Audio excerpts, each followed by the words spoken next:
Oops, I forgot to unmute my mic. I'm back. Alright, this song is this, if you're questioning.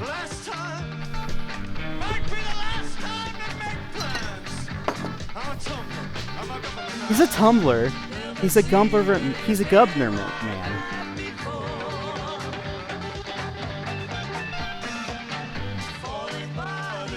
Tumble across the floor. He's a Tumblr.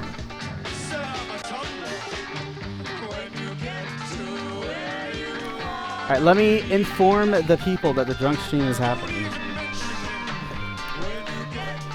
Also, what is up, Elemento? Poppin'.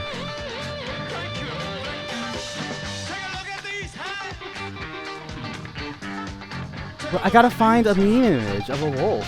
Where's a wolf? What's a wolf? Funny wolf. I have the funny wolf image.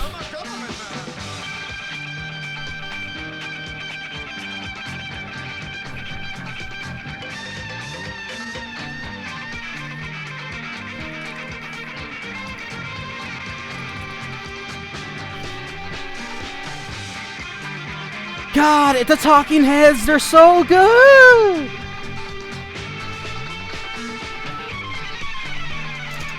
God.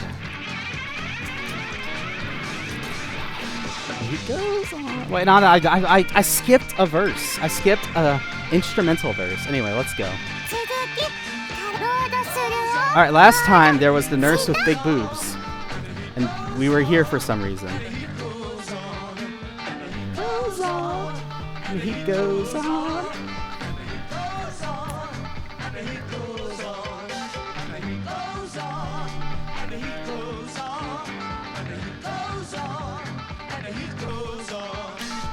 Oh, it's so legendary. Like we're literally just gonna say the same phrase over and over again, and it's like one of the best songs of all time.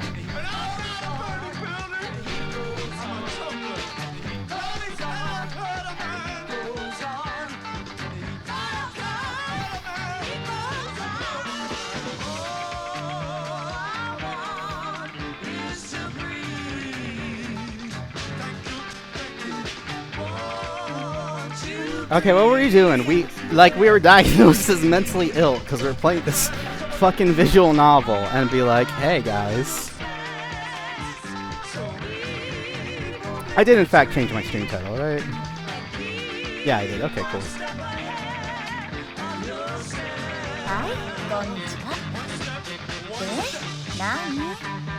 God, the bass!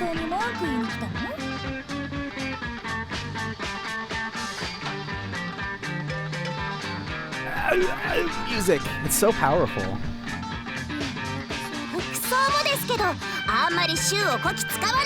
Shut up, anime. I'm listening to Talking Heads. I'm sorry if I'm a cackling jackal, but you know, that's how I am.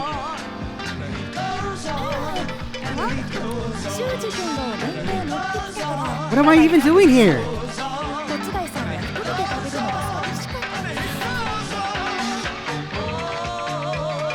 What, lunch? I thought it was opening classroom time, opening homeroom. How are we at lunch?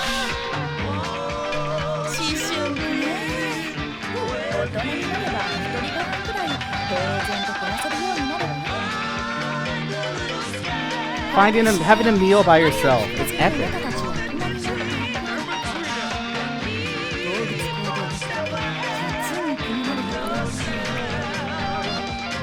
A lab rat!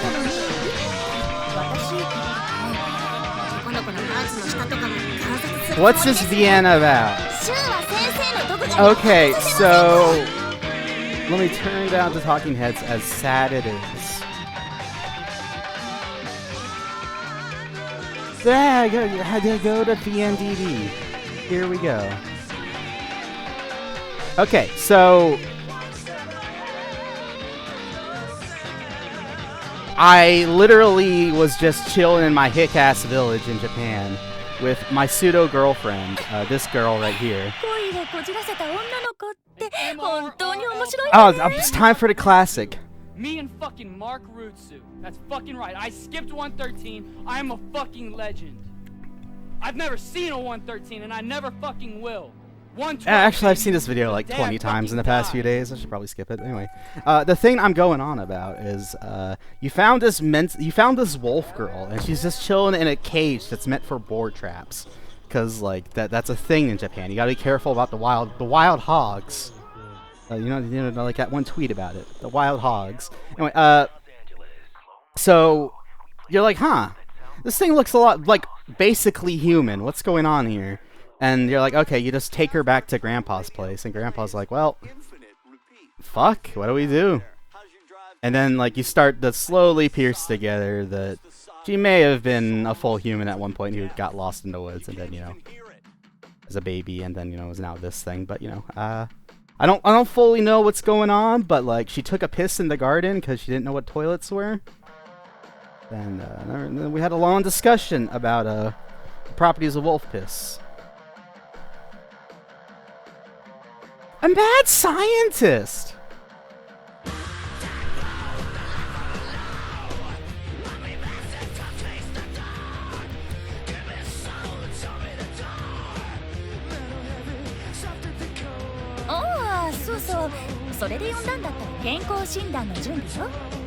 Urinalysis test. Dude, the piss, it keeps coming and it doesn't stop coming. The piss hits the ground, and the steam and the piss keeps running. David Byrne talks about being autistic. Hello? No, go back, YouTube. We have found a video that's going to change your life and my life.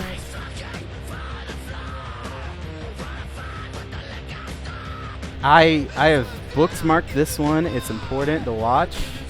To me. Alright, we're going back. You can even eat the piss!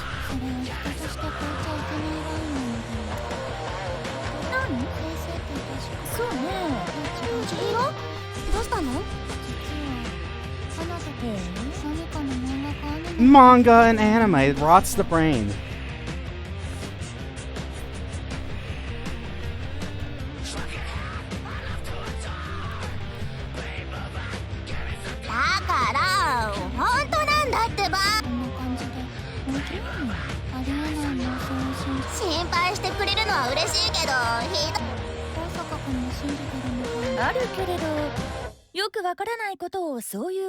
Alright, I gotta find... Oh, that's right, there's that giant pause in the middle of the song for whatever fucking reason.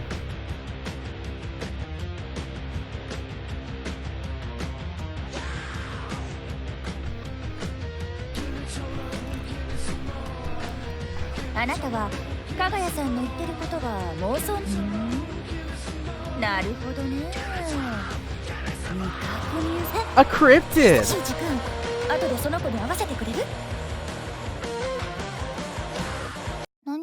The music, it exploded. What happened? Alright, we gotta put on a new song. What do we got? Music time. Oh, I know. Scissors, Scissors, it can't come quickly enough. But specifically the house mix of it from Scissors Music, which is really based.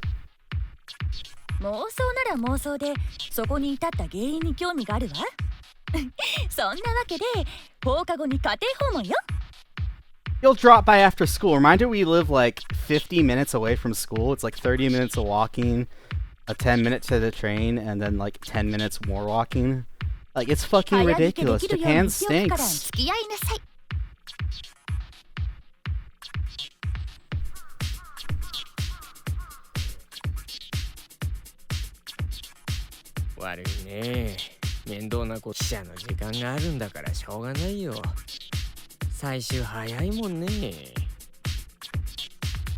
Pension and savings, crazy. Alright, we're down one beer. We're gonna pop a Stella Artois. It's time for the Stella Artois. The artisans. The Stella Artisans. Also, I have a 5-beer limit tonight, so don't expect anything hyper crazy.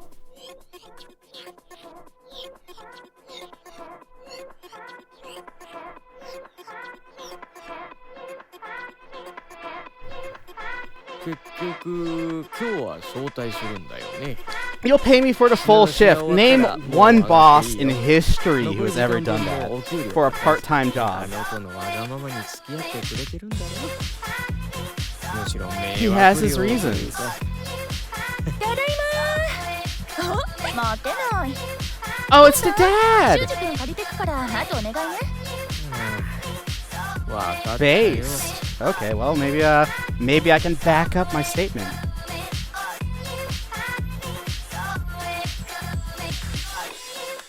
あら、真面目なのね。真面目というか、むしろ先生が仕事慣れすぎなんじゃないですか。保健室の作業手伝わされてたわ。自分の仕事生徒にさせないでください、この不良教師。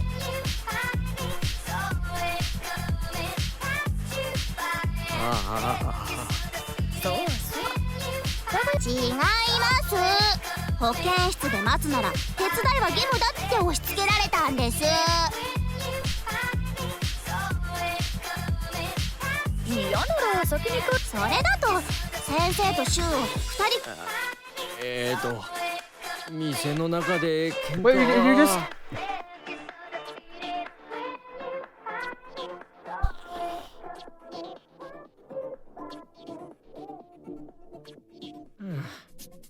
よろしく。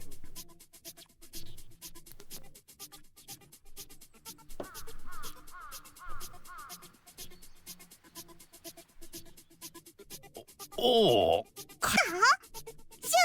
Anyway, that's the autistic wolf girl. She may actually know some speech, which is, I don't know the full details on it yet, but it's, kind of there. We're gonna work on it though. We've like been able to do like super basic words with her. So like, yeah, she's got a little bit of learnings. She's in her gym coats. No, she's in my gym clothes. I gave her the gym clothes. She's not wearing panties because she's got a wolf tail. Wow, I'm back. ちょっとこれ本当に？ちょっと先生、それどころじゃないわよ。だって耳生えてるじゃない。尻尾も動いてるわ。だからさ。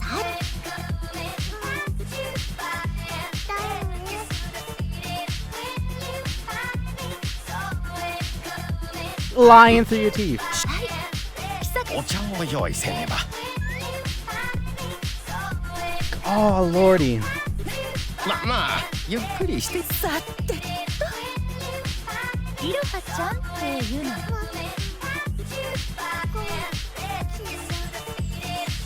Hey guys, we could be the shittiest type of person in the Japanese stuff and put on Plastic Love next. Guys, a song nobody has heard of before called Plastic Love. Plastic Love by, I think it was Maria Takeuchi or something? Takeuchi, okay, that was close enough. それにしてもすごいわ。あなたやっぱりそりゃあね。何かの妄想って説の方が説得力なのに現実だったなんて。作り物だったら毛並みで見分け I'm a professional. なんだそれに A professional そこまで what? して私を騙す意味もないでしょ。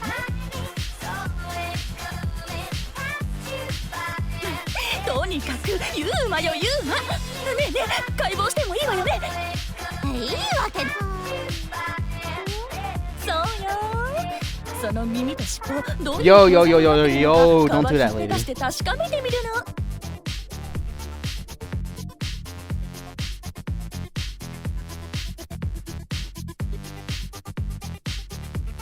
Alright guys, crap, you know what, we'll put on more of the David Byrne since this song's wrapping up.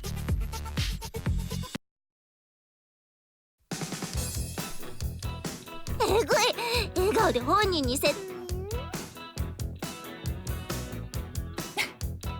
じゃあ言い方からこの人権ってそもそも人間なの？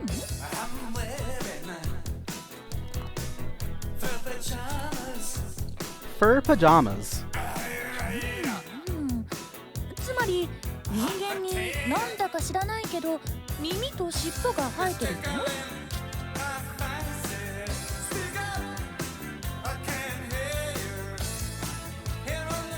それはそれでオカルトを科学的に解明するチャンスじゃないの。ねえ、解剖は我慢するから Hold off on the 心霊検査 dissection. ならいいわよね。そうなの？いいわよ。大したことはできないけど違いわよ。どっかに連れて行かれたりしたら私が調査できなくなるじゃない。それじゃあいろはちゃん、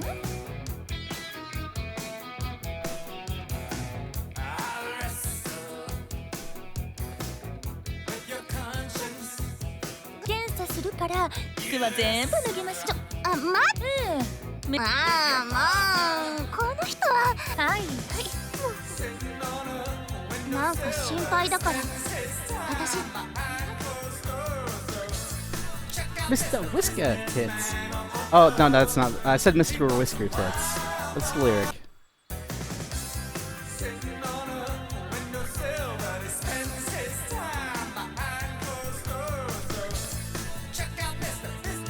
Businessman. I said Whisker Tits. That's not even close. いろいろ面白いこととまず耳と尻尾ですけど間違いなく本物です。 Bones in the で tail. も耳の方は耳としての機能が果たしてないわね。 They're another vestigial. 以外に穴がないし鼓膜も見当たらない。それは聞こ普通の人間の耳に加えて言うと尻尾にも特に意味があるとは思えないわ。それ以外の骨格は人と変わらないし、そうね。血液採取もしてみたけれど普通に違いないし、 Genitals. 手足。結論としては耳と尻尾が生えた人科学者としてはお手上げね。完全にオカルトの範疇。この Scientific. 神秘的な何か Scientific. に他ならないわ。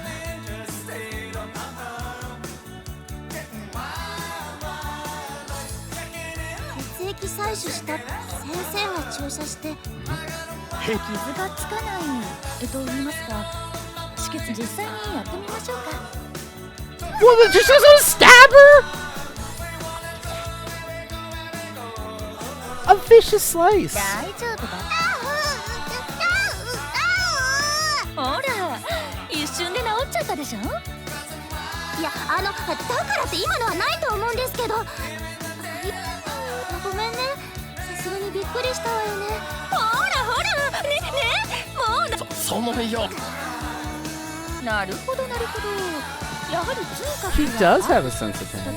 とにかくそういう体質みたいなのよ。すっごいわ。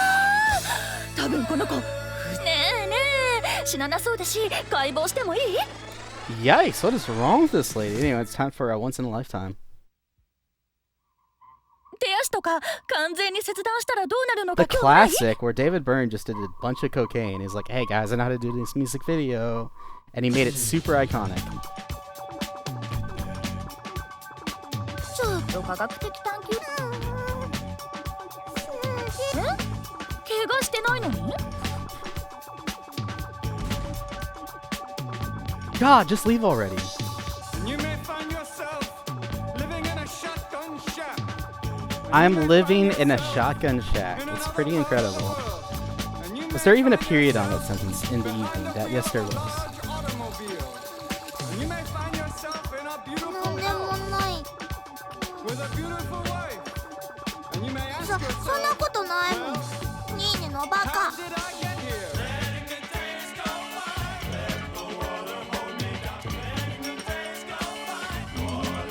An hour ago. What happens?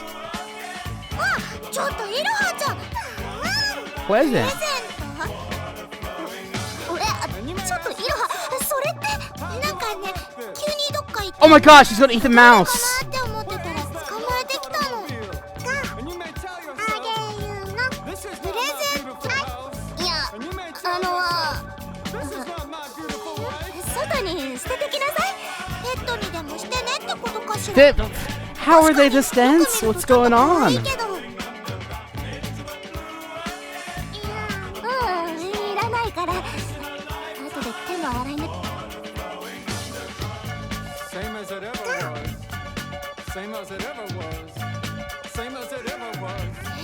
Same as She's gonna eat it! Same as it ever was. It goes in! It pops in. She's good at eating them rats.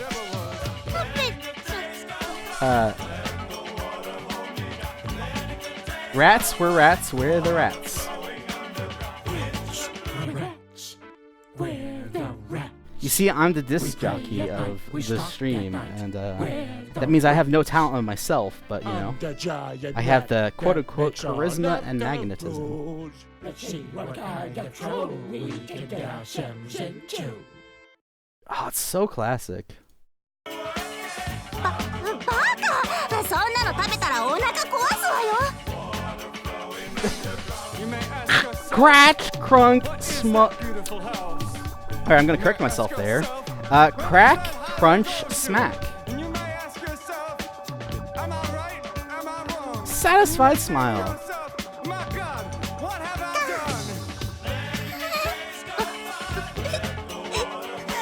done? The fish is crying!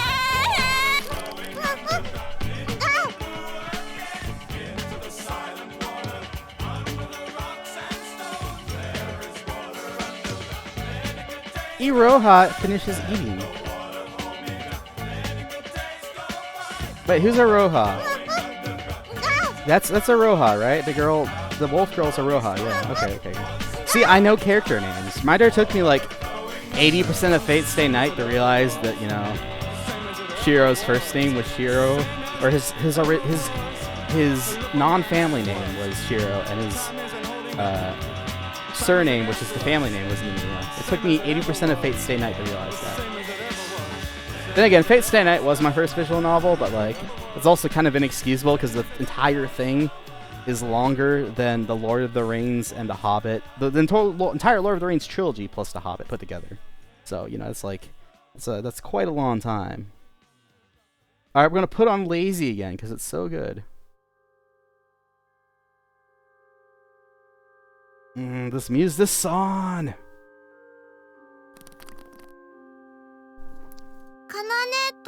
A bath. Isn't gonna go wild. Except she ate a mouse.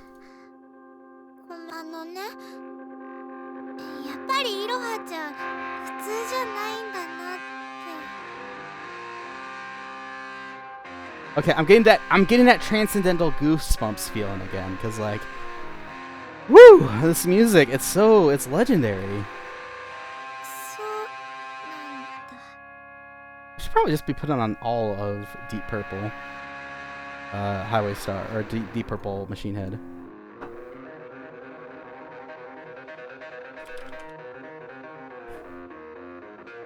Deep Purple, Deep Purple Machine Head. Yeah, let's just put on the whole album. It's gonna start with Highway Star, of course, but you know. 2.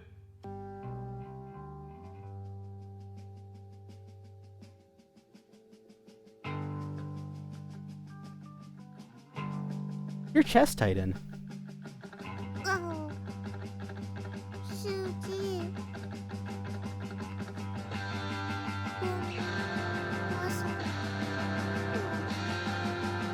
A wilting dandelion.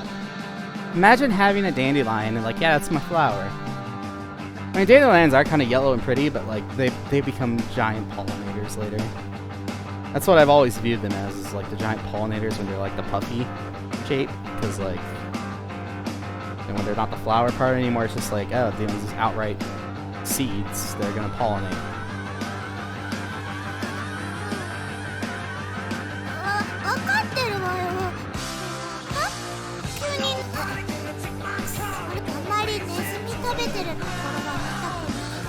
She's a cat. I'm telling you that you're cute. That's inappropriate. What the hell happens in Japan?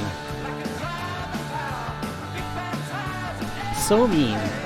Okay, if MC is unironically a syscon, I'm gonna be a little upset. Cause like don't get me wrong, Yosuga no Sora is like unironic. Like, I'm not even being ironic when I say this, but like Yosuga no Sora, like, the visual direction of like it's such a good anime. And people seriously think I'm memeing about this, but like,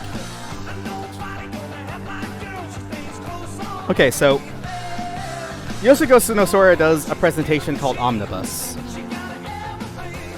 which is I guess around like the early like the 2010s, it was relatively common for VN adaptations, which is basically it'll go through a character's route and then it'll dial it back and say like, hey, this is for visual novel adaptation specifically. It'll do a character's route and then it'll backpedal and say, hey, what if they did this choice instead? You know, which is get on that character's route in the visual novel, and it does that with like the rich class president person first, then the person who was allegedly a childhood friend and actually was a childhood friend, and it's dealing with her drama.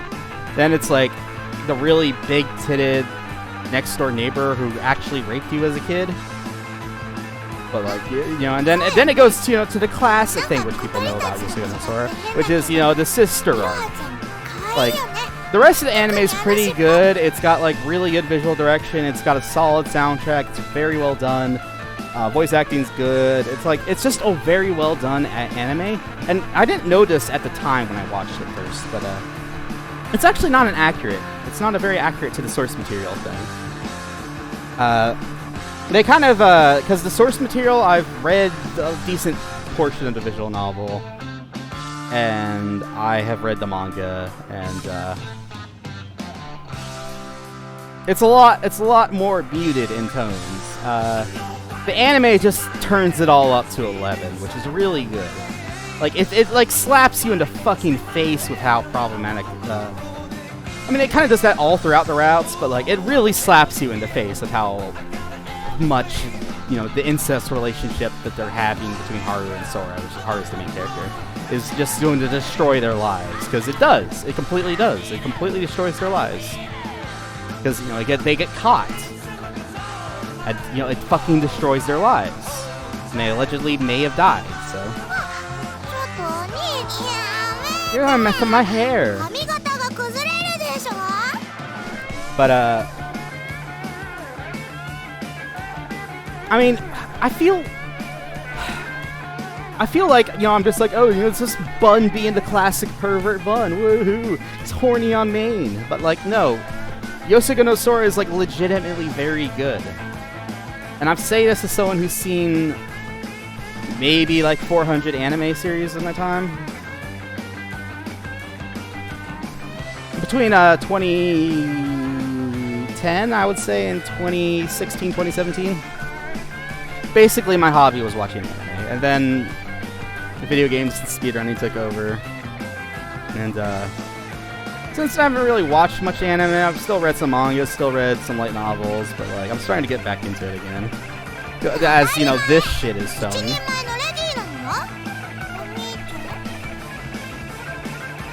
Adorable mascot. Okay, so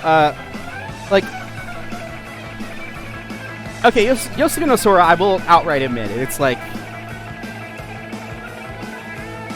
it's basically as close to pornography as you can get and still air it on Japanese TV. I think they actually, not as a result of Yoshiko no Sora, but like as a result of some really smutty manga that was in serialized magazine, like, they have since made the explicit sexual content laws in Japan stricter, and since Abe's in charge, like the more conservative party has been holding power for a while, so that's what's been going on.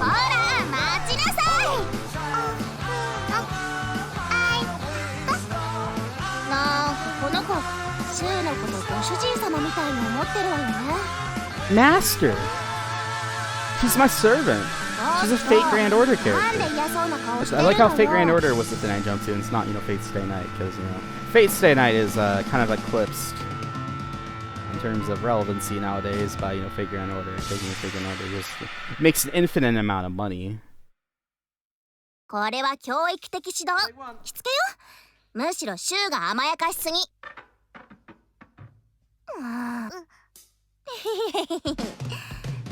Raising a kid. あ、それよそれ。ちゃんと乾かすし。 Can me be with you? Wow, it's classic anime getting the servile girl. But like, I don't feel like I have really controversial tastes. Like, I'm not outright going to it. Like, I have maybe some obscure taste in things, but like, Latin.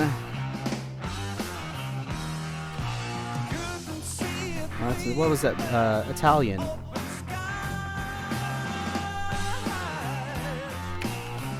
What was that movie called? List of films set in ancient Rome. I'm going to find it eventually.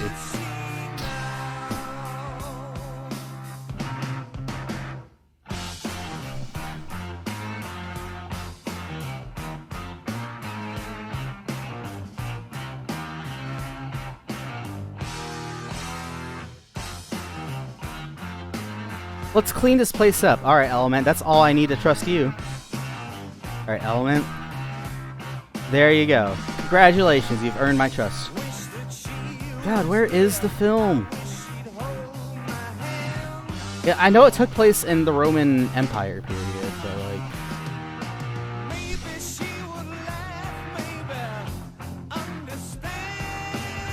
It's not an English film, I remember that much.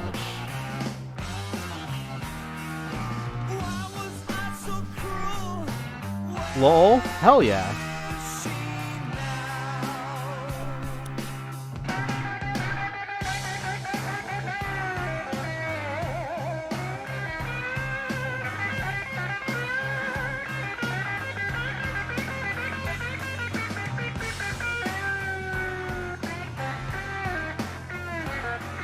Alright,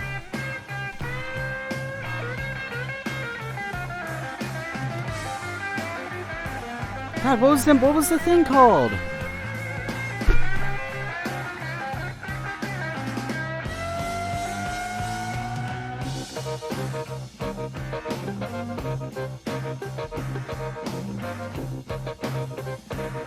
I actually gotta look this up. This is gonna drive me insane if I don't find it.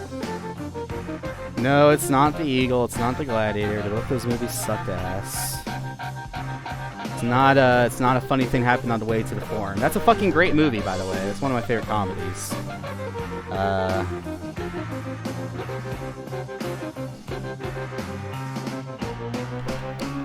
Empire.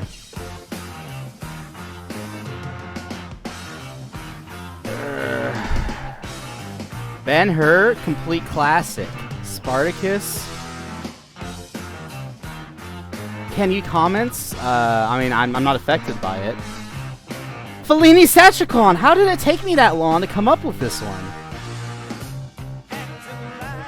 Alright, like, unironically, I think this entire thing might be on YouTube. Like 1969, right?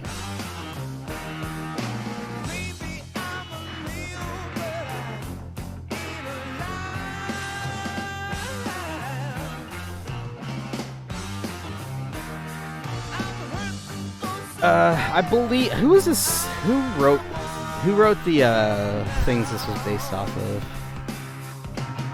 I think yeah, it was Patronus. Okay.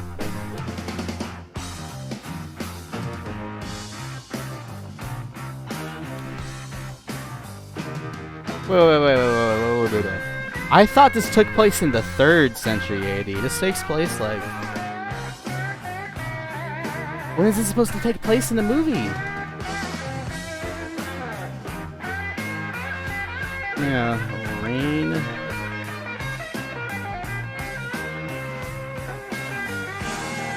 It's during the reign of Emperor Nero? Really? I got the impression it was several centuries later. But anyway, if you ever get the chance, watch this movie. It's there's a full Italian version and there's a full Latin version.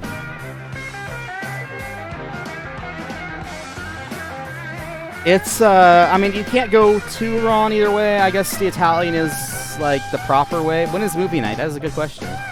The Italian is the proper movie. the proper. I mean, that's what it was filmed in. You know, that's what the actors spoke.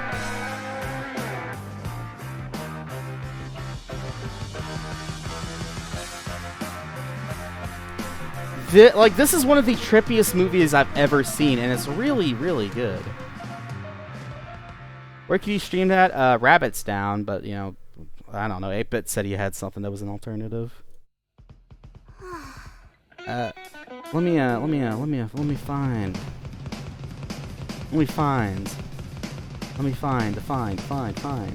What other ancient Rome films suck ass? I mean, you know, not don't suck ass, but you know, what other ones have I seen? I, Claudius, that's a classical.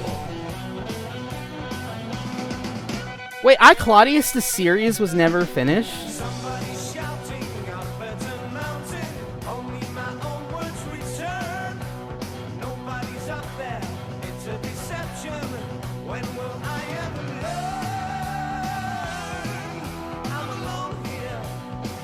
Oh, the co-star got killed. Merle Oberon. She must have been playing. Yeah, of course she's Messalina, duh.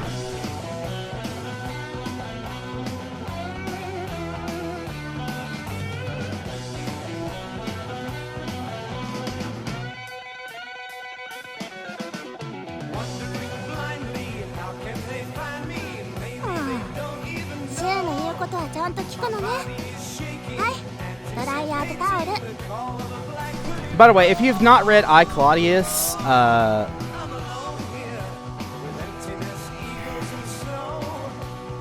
mean, I, Claudius is a kind of a monster to get into because, like, there's as far as I can tell, there's 4 different very good ways to get into it.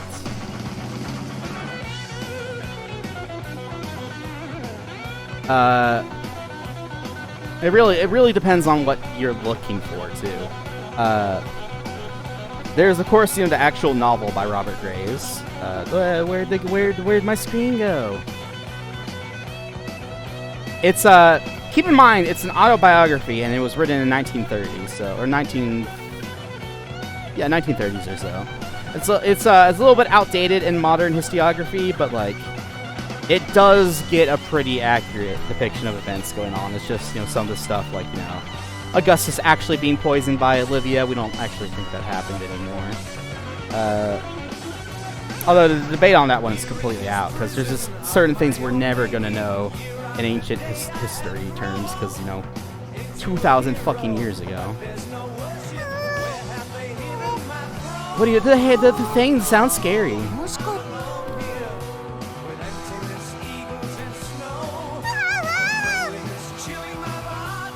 Alright, but there's the book, and there's the sequel to the book, Claudius the God. The two of those together, especially with the last few chapters, I mean, Claudius the God kind of meanders around the place, because it's like actually during Claudius's reign, and like the dude has to be about business during that time. I, Claudius, very easily, like, maybe one of the best books I've ever read. I'd rank it maybe like in my top 5. Definitely within my top 10.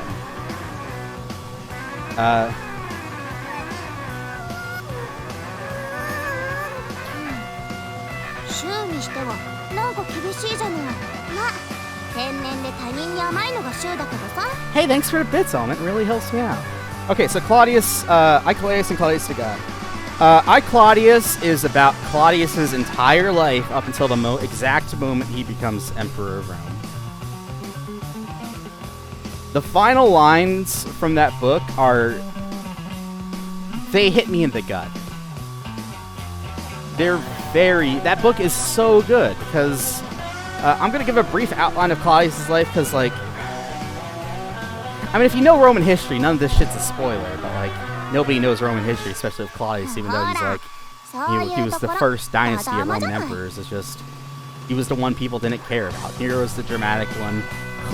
Caligula's the crazy one, Tiberius is the old bastard, Augustus is the really good one, and Claudius is the one that's overlooked all the time.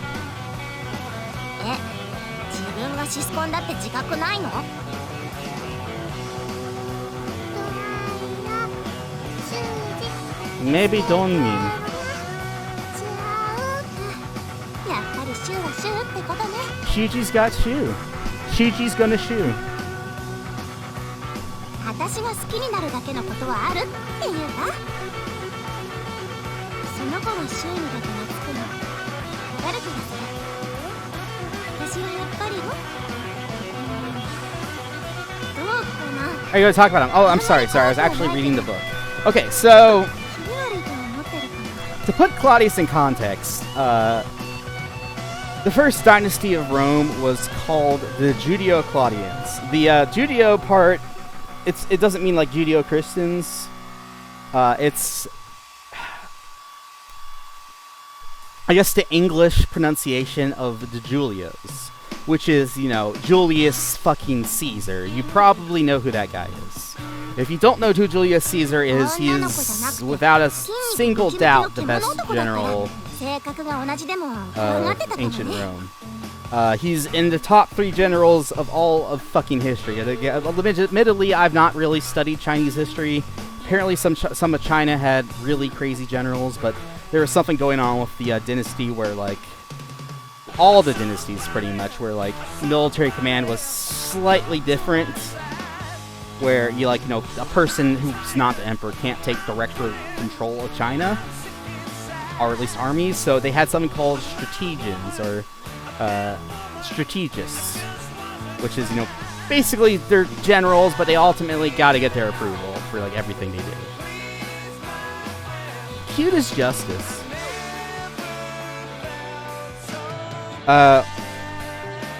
Yeah. So 3 best generals in history.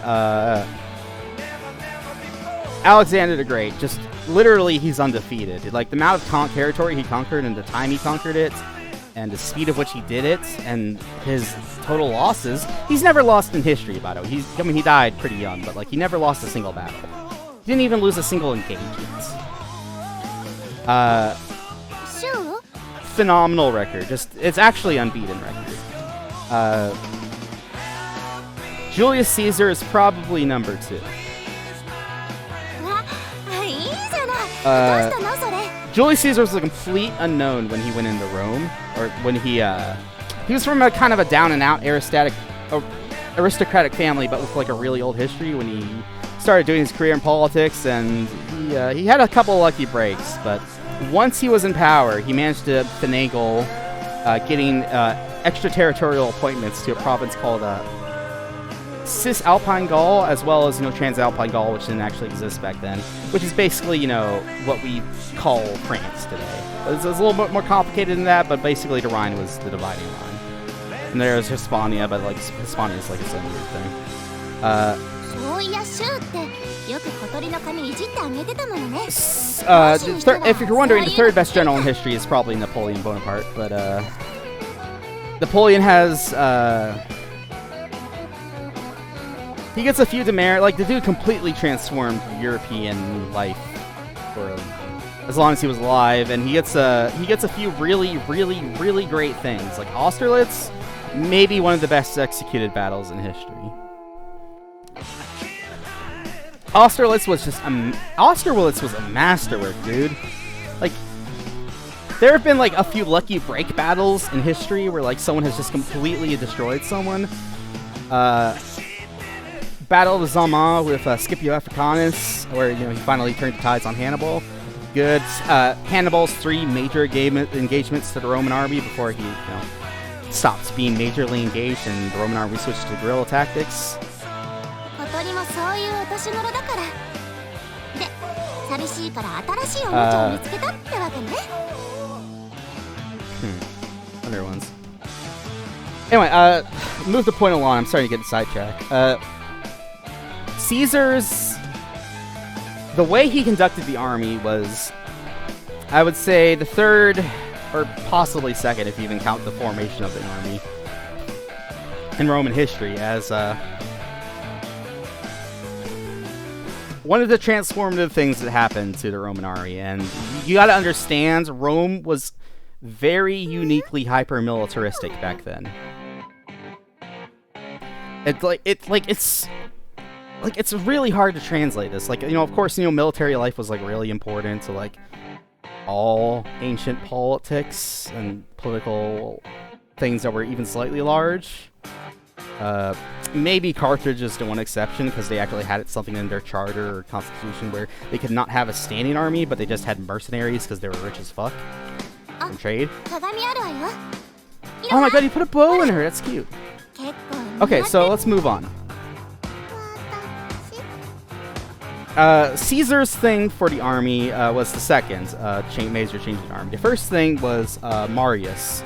Marius is a bastard who kind of broke the political conventions for, I would say maybe around like 100 AD or so, or 100 BC, sorry. The dude held consul 7 times in a row, which is like blatantly illegal, but like by then the empire was kind of falling, or the republic was falling completely apart. Cute. かわいいかわいい。 I'm gonna make her play that line again. Kai. Yeah, that's how you say that. うんうん。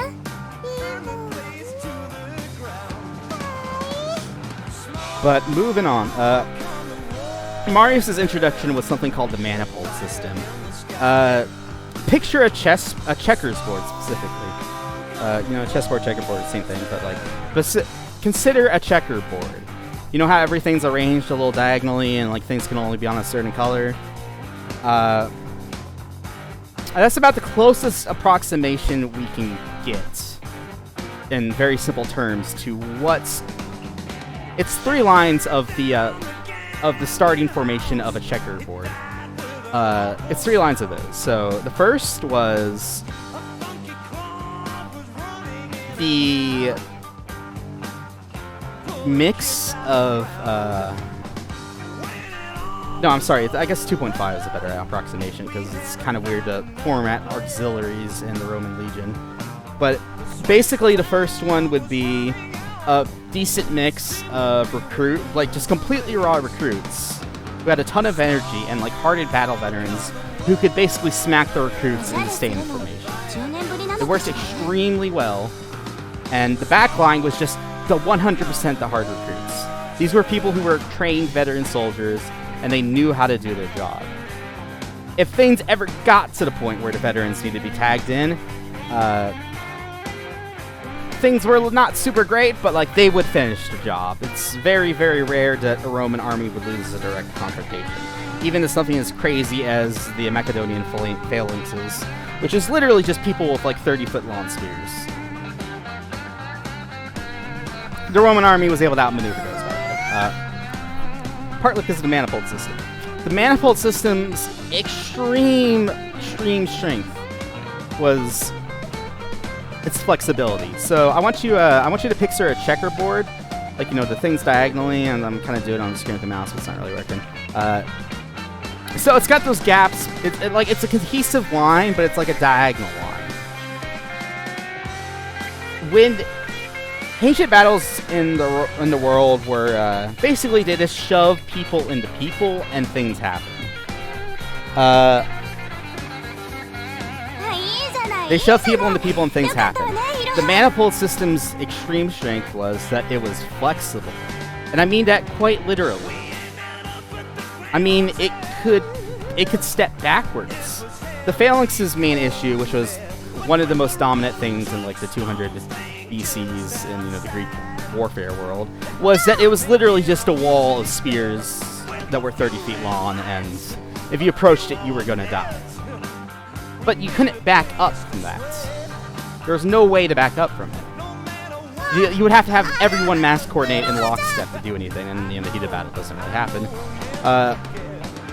So the gaps in the system allowed, not for the formation lines, but, you know, the steps behind the formation lines, allowed the manifold to compress when need be.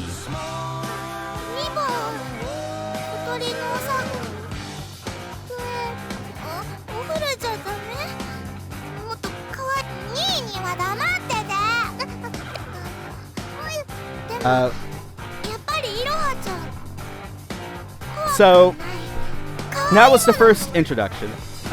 In fact, Marius actually ended up earning the legions of Rome, which were changed to being permanent conscriptions, 20-year service under his rule. of consul, because of the dual consul thing, but whatever, that's a completely different subject. They were earned the name Marius's Mules because they became hyper-equipped by the state to do pack work, to do basically anything. Like, they would build roads, they would build fortifications, they would move from point A to point B very, very quickly on those roads.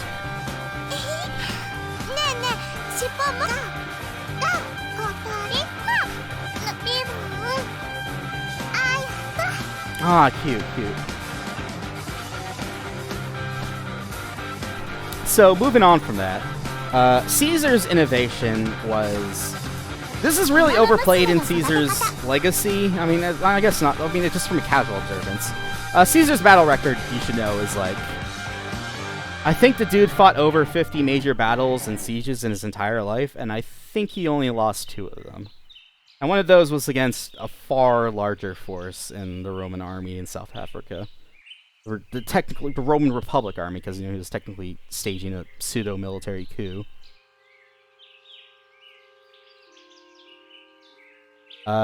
Moving on from that.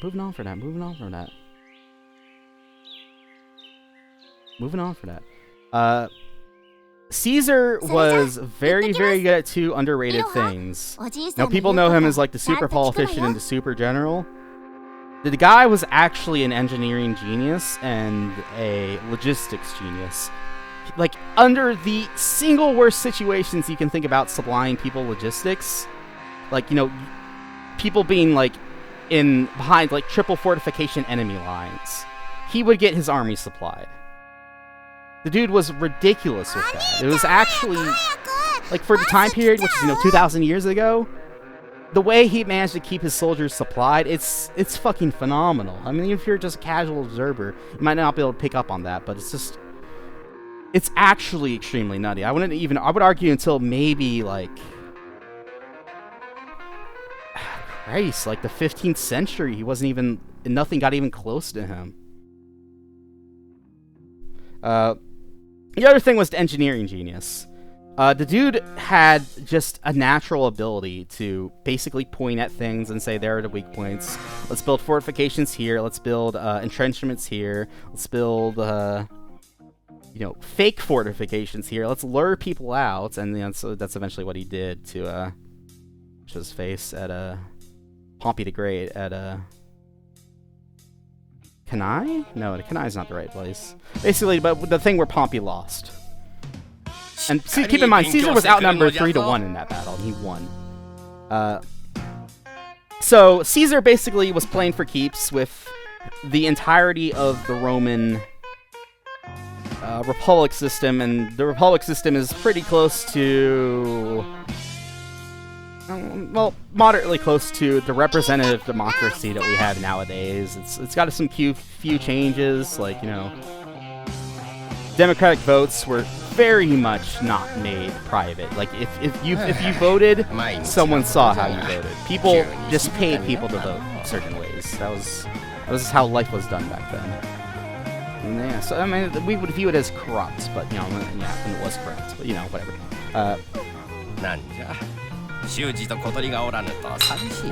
Caesar played for the keeps of the entire empire. He was arguably forced into something where he would have to go to jail if he surrendered his generalship power, and he is like, nope, I'm not doing that. You're gonna besmirch my legacy if you do that. So he ended up just declaring civil war, and he actually ended up winning, the crazy guy.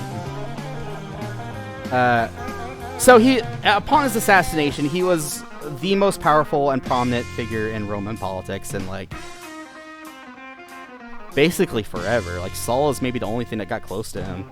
And Sulla, declared himself dictator for like an unusually long period, which is single rule state. Caesar just straight up did that for life, and that's kind of why he was murdered, because people were worried he was going to turn himself into a king.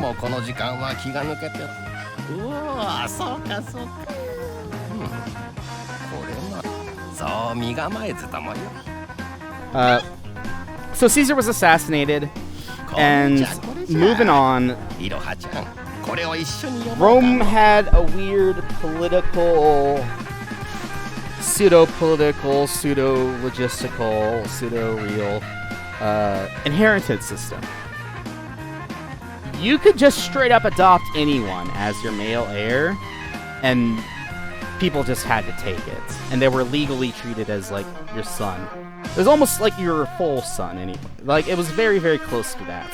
Like nowadays, we view adoption as being different than like, oh, not really a child of them. It's like it was very, very close to that in Roman world. そうじゃ絵本じゃ自分で読 Caesar appointed someone known as Octavian as his heir. Octavian later ended up Augustus, the first emperor of Rome. You could argue that Augustus kind of just like stumbled into the chance, but like the dude had a very heavy deck played against him. The only thing he really had an advantage of was his own wits, and the fact that he had a decent portion of the army under his control, because the armies love sons. He was viewed as the son of Caesar. 賢い子なのにおおタイトル So, だけでなく moving on from ページも that, 大丈夫かの said that like 20 times nowadays. Augustus lived for like 80 years, and to solidify his legacy, which was a pseudo-dynasty, and he was the best, yeah. Rome actually ends... It's actually kind of funny, because later Roman emperors, when they actually chose biological children as their heirs, they fucked up. But when they chose, like, just random-ass senators who they knew were experienced politicians, or just up-and-coming people, those people usually ended up really good emperors. Like Nero was what they called born into the purple, which means, purple was the imperial cloak, or the colors of the Roman imperial cloak, and you were only allowed to wear that in super specific... Oh my god, did the saw end? What happened? It was in the middle of it. Whatever, I'll put this on. Where's my bottle opener? Where's the saga? I need the saga. Sorry if this rambling is a little bit incoherent, but like, it's just... When you get to as much knowledge about a subject like I have, it's really hard to condense it down, because you're like, oh, dude, this part's cool, this part's cool. That's why I really envy people who are able to just, like, hyper-condense speeches. Like, Winston Churchill, absolute masterwork at making super tiny, witty, good speeches. Abraham Lincoln also had that talent. Anyway, moving on.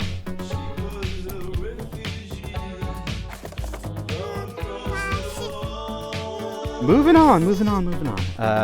Augustus, to consolidate his political power, he basically divorced his wife and married someone named Octavia. The way he divorced his wife was really, really sketchy. Oh yeah, no, it absolutely is. I love that period of Roman history. It's great. And it's also super well documented, so like we can actually have stuff to read. The book by Mike Duncan. That's the Storm Before the Storm, right? The 3rd century AD. That's the Crisis of the Third Empire book. That's an interesting period of time, and I got to do a little more study about that myself. But actually, I've not gotten to Mike Duncan's book, despite listening to his entire podcast. But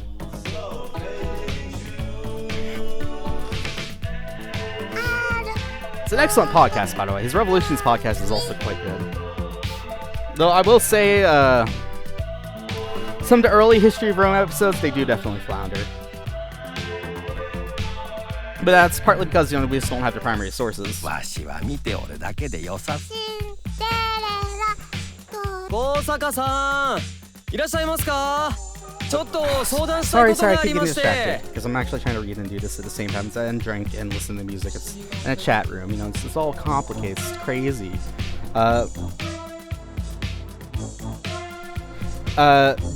Augustus, by that time known as Augustus, which means the Exalted One, or First Among Equals, or I guess that's more technically the Princeps title, but to consolidate his political power, he divorced his wife, and which he could just do when you were a Roman man for pretty much any reason, and married Octavia. Octavia was a female member of something known as the Claudians, or a family known as the Claudians.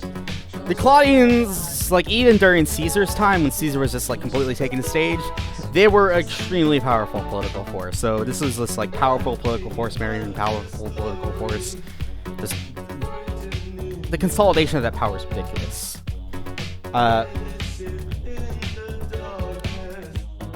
So, going back, Claudius. Finally, we're there. Going back to Claudius, finally. Caesar, sorry, not Caesar. Octavius, you know, Augustus, whatever.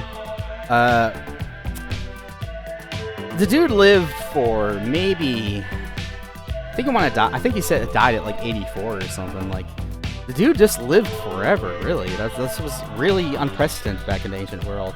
And the dude also was like really unhealthy as a child, which is just, the fact he got that old is really surprising. That's part of the reason why, you know, the empire stuck, was because he lived so long, kept power so long, that, you know, people who might have been actually true Republicans actually ended up dying. いろはちゃん、すまぬが少し説教。良い返事じゃ。では、すぐ戻るな。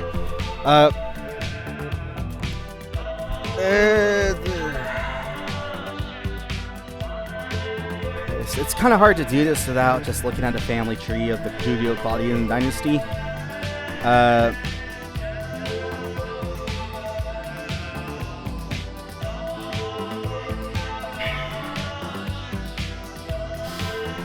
One's Total War stream. I've tried that before. The game's really hard to capture in OBS.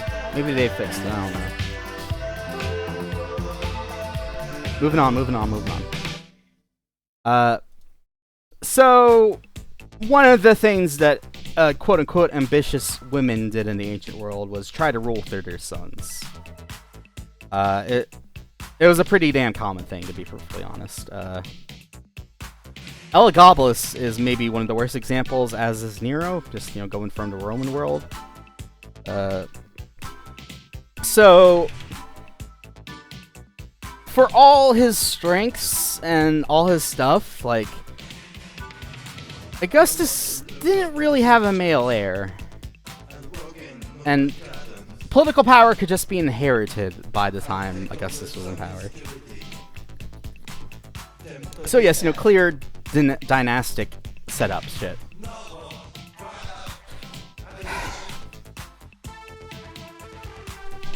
All his tapped heirs just kept dying, and the joke, which may not be a joke, but I think it's mostly a joke, because I don't think she's actually this coordinated politically. Livia, just like straight up poisoned people she didn't like. Examples of who her poison targets might have been were Drusus, which is Claudius's father. And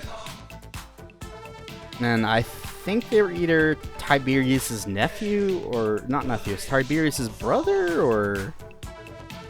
I'm gonna look this up. Julio-Claudian dynasty.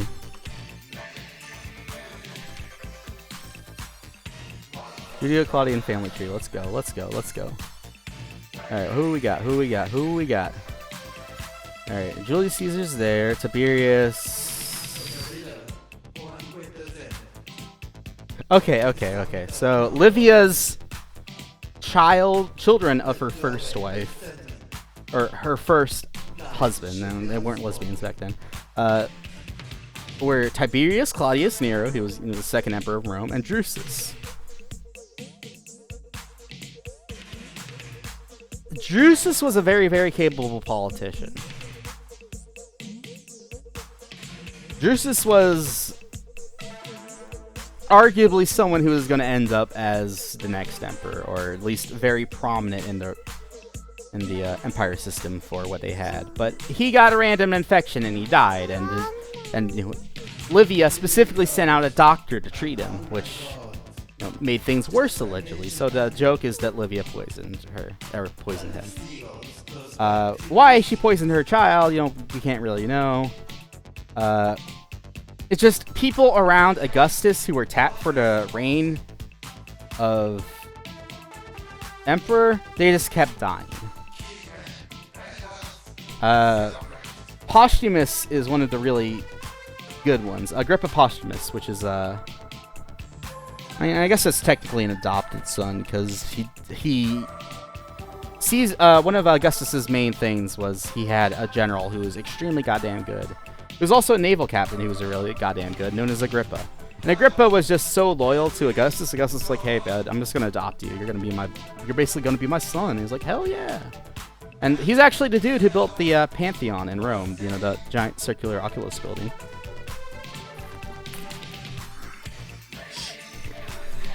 But Posthumus had a son, Agrippa had a son, Posthumus, and that's literally the only one that survived for any decent period of time. And Posthumus, by all accounts, was like a pretty stand-up fellow. He would have been an okay emperor. When he was around 14 or so, he got involved in a quote-unquote conspiracy where he was accused of raping someone who was a noblewoman, and he was quote-unquote exiled or put to death or something like that. It's, again, details are murky, and, you know, I'm also kind of drunk right now.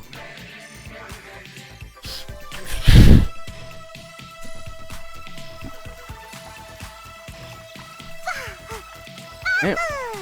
Yeah, no, actually, no, I'm sorry, this was Augustus' actual grandchild. I forgot that Augustus had a daughter, and she married Agrippa, and Agrippa had a child with that. That's how they actually became actual family. Sorry, I'm just looking at the family tree. Anyway, the idea is that Livia set up a conspiracy to get him exiled because, you know, she wanted her actual son, Tiberius, on the throne. Who might you be? You're getting caught!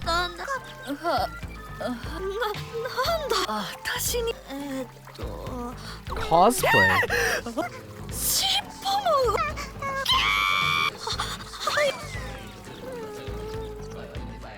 Crazy. Anyway,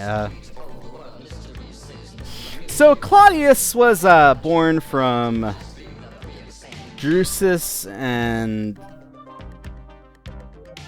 You're shitting me. I completely forgot this was a thing. Okay, so Mark Antony, a relatively important figure in, you know, goddamn Roman life. By the way, Mark Antony was not actually a good general, because complete propaganda, he made it up, and that it's such good propaganda that it pervades public consciousness 2,000 years in the future. He was not a very good general. He was also not a very good politician. He was around Caesar at the start, and Caesar was a complete unknown when he got his military career started, and he just was in the right place at the right time. Is, I think, the impression. Anyway, Marcus and Antonius, also known as Mark Antony, had a daughter known Antonia, and that ended up marrying Drusus, which is, you know, other child of Livia. Drusus and Antonia were Claudius's parents.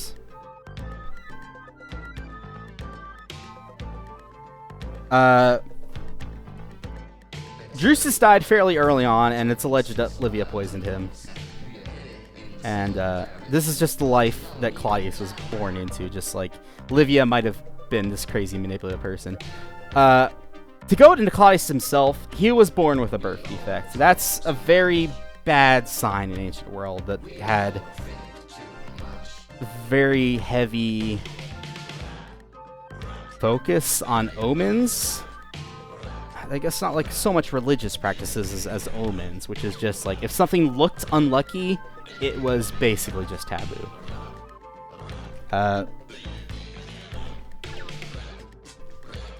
His birth defects were a severely mangled leg, which led to him limping the entire life, or gimping, I guess. And something that became apparent when he was about 2 or 3 years old, he had a terrible stutter, just one of the worst. Then again, it's hard to really get the sense of this, because, you know, 2,000 years ago, we don't have his body and all the other shit, but, like, by all accounts, it wasn't good as a child. He eventually got a better handle of it, and that's more to the merit of his tutors he has as a child. Because tutors back then were Greek slaves who were super specialized in shit. Hey, booby lady. Dinner. Hell yeah. So right away, the omens that they got from Claudius were he's a gimp, he's got a stutter, and both of those put together are just the impression that it is lame, which is, I mean, that term's still used a little today, but it's kind of politically incorrect. The Roman version of that term is he's basically retarded and an idiot. Don't ever put him near anything. So all this political intrigue is going on around Claudius' life, and the dude is fairly... He's on the periphery of it. He's not directly involved, because, you know, he can't be directly involved. The dude was basically exiled from the political life from his birth. That isn't to say that he was still not highly, highly aristocratic, but his profession by trade ended up being a historian of all things. So, the thing he was going to do for his life's work, and he was nearly positive this was going to be his legacy, was document the reign and ascension to power of Augustus. The dude was not allowed to access certain material, and in his own personal memoirs, he says, wow, that was really suspicious. What was going on here? Well, I guess Livia's a bitch. He did not like Livia. Livia was his grandma, and Livia beat the shit out of him daily. The dude, I think, actually ended up with paranoia from her, but... And at least a severe... It's like that weird thing where, like, you know, the women in life are put in... She locked his fridge, yeah, and, like, I'm actually going through a sort of similar thing, but, like... It's the weird thing where, like, women get put on a pedestal for you, and at the same time, like... You don't like them, but, like, when one really strikes your fancy, you just worship them. To Claudius's, unfortunateness, he chose some bad people for that. He chose some bad people to have as wives. The first was... I don't even fucking remember what his first wife was. She's not even listed on this chart. That's how insignificant she is. Jesus Christ. So... I don't know if... this isn't really common knowledge, but, whatever the shit... You know how Abraham Lincoln had that shit where, like, he was super tall, but it was, like, a birth defect, and it was, like, something that was going to end up killing him? And then, like, super lanky body type? That was rampant in the ancient world. That's just kind of, like, from a mix of inbreeding and shit. That was his first wife. It was just some random child of a friend of Livia's. And the marriage was done mostly out of a joke. Just because Livia thought it would be funny. At least that's the account of it. They eventually divorced, and if we're gonna fast forward a little bit, so Augustus eventually dies. You know, he's not immortal. He's deified, but he's not immortal.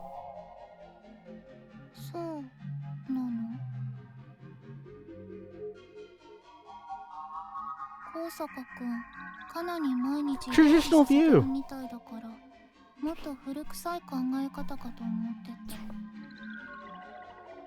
But if you move on from that, Augustus dies. The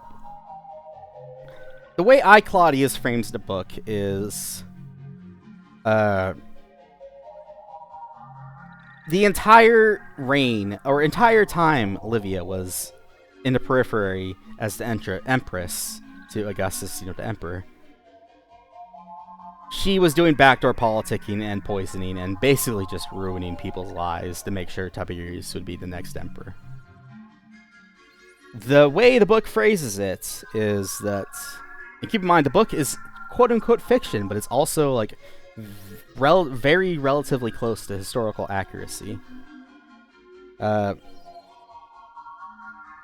Augustus eventually got wind of this. And he was gonna have her executed. And we have several accounts of how Augustus died.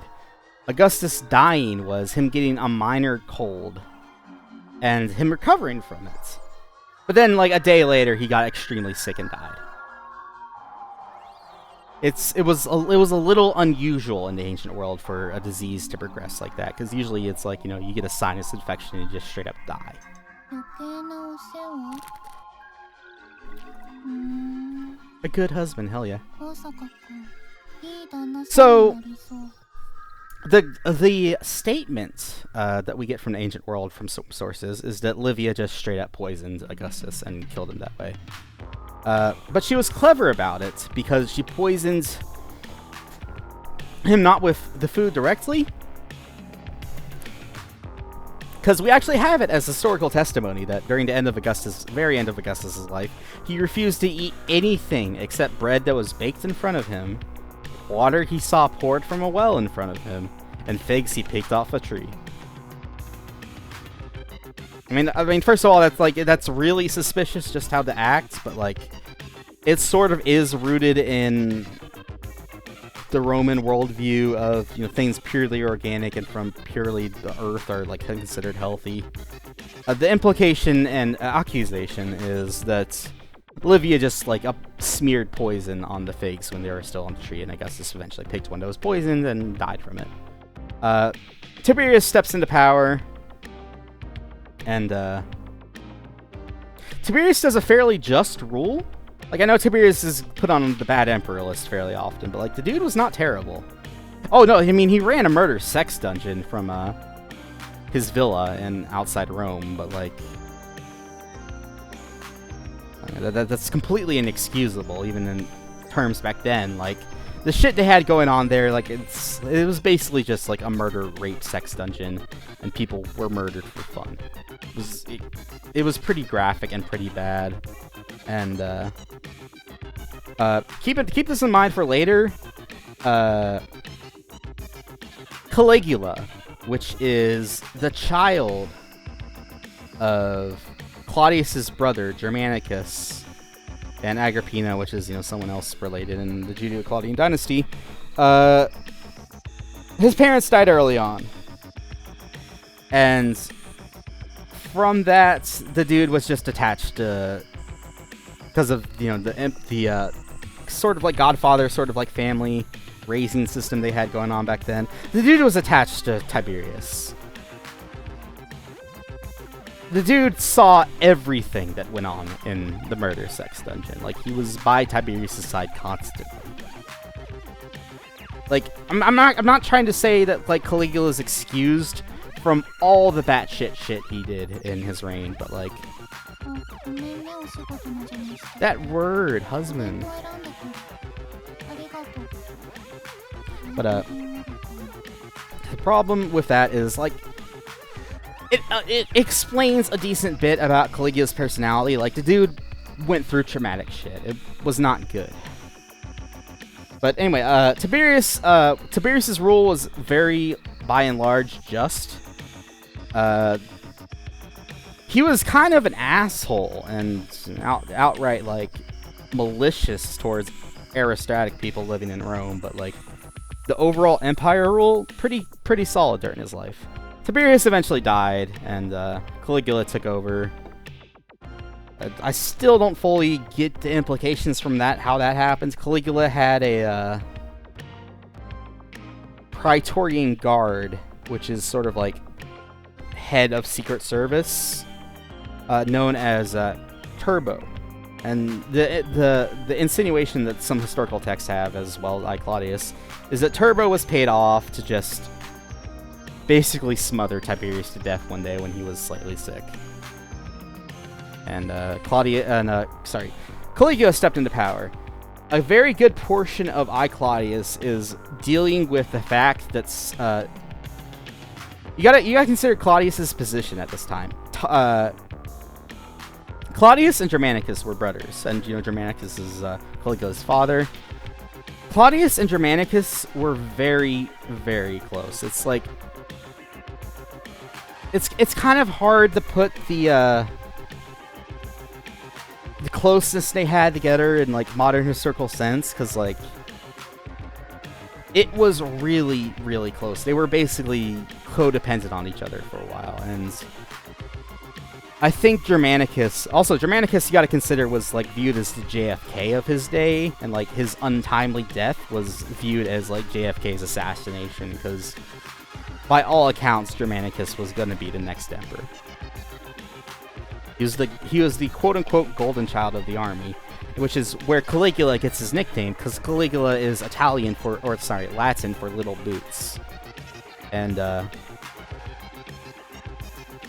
he got that nickname because the dude was in army camp so often in his early childhood, and he'd be wearing military soldier shoes, that he'd earned the name Caligula. And like an army would hoist him and say, "Hey, Caligula!" And that's what the army would do, because armies didn't really care back then. They were high professional, and they were also not like high professional at all.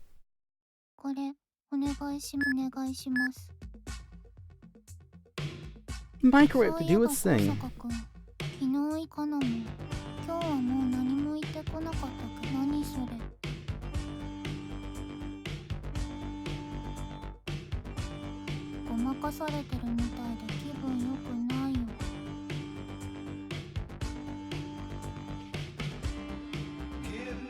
Okay, so Caligula was the third emperor of Rome.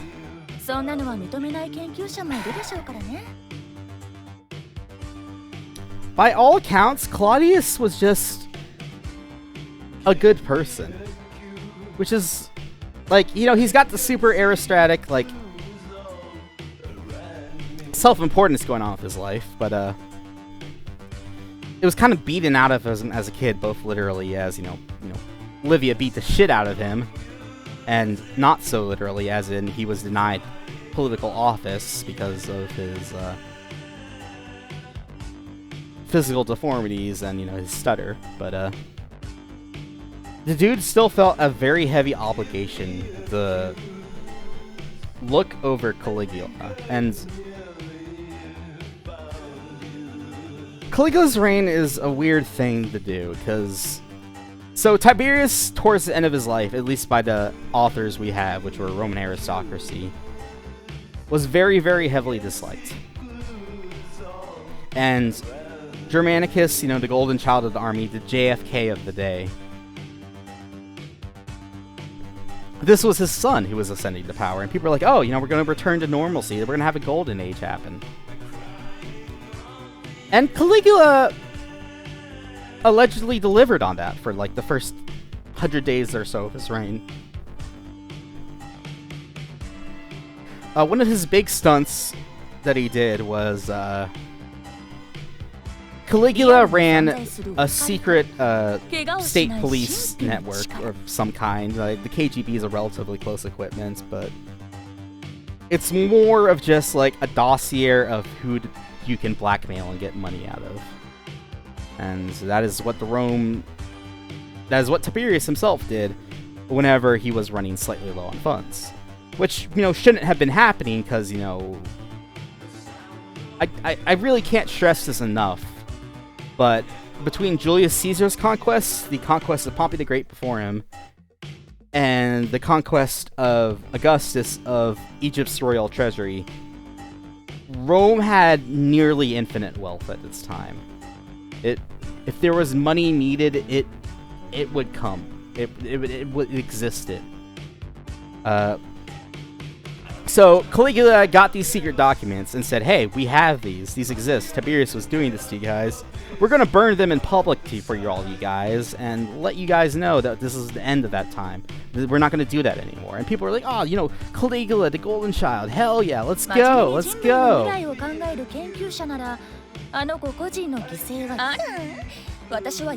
Natural habitat. Okay, so moving on. I'm sorry, this is rambling. Is this a little drunk and angry here? But I'm having a good time with it.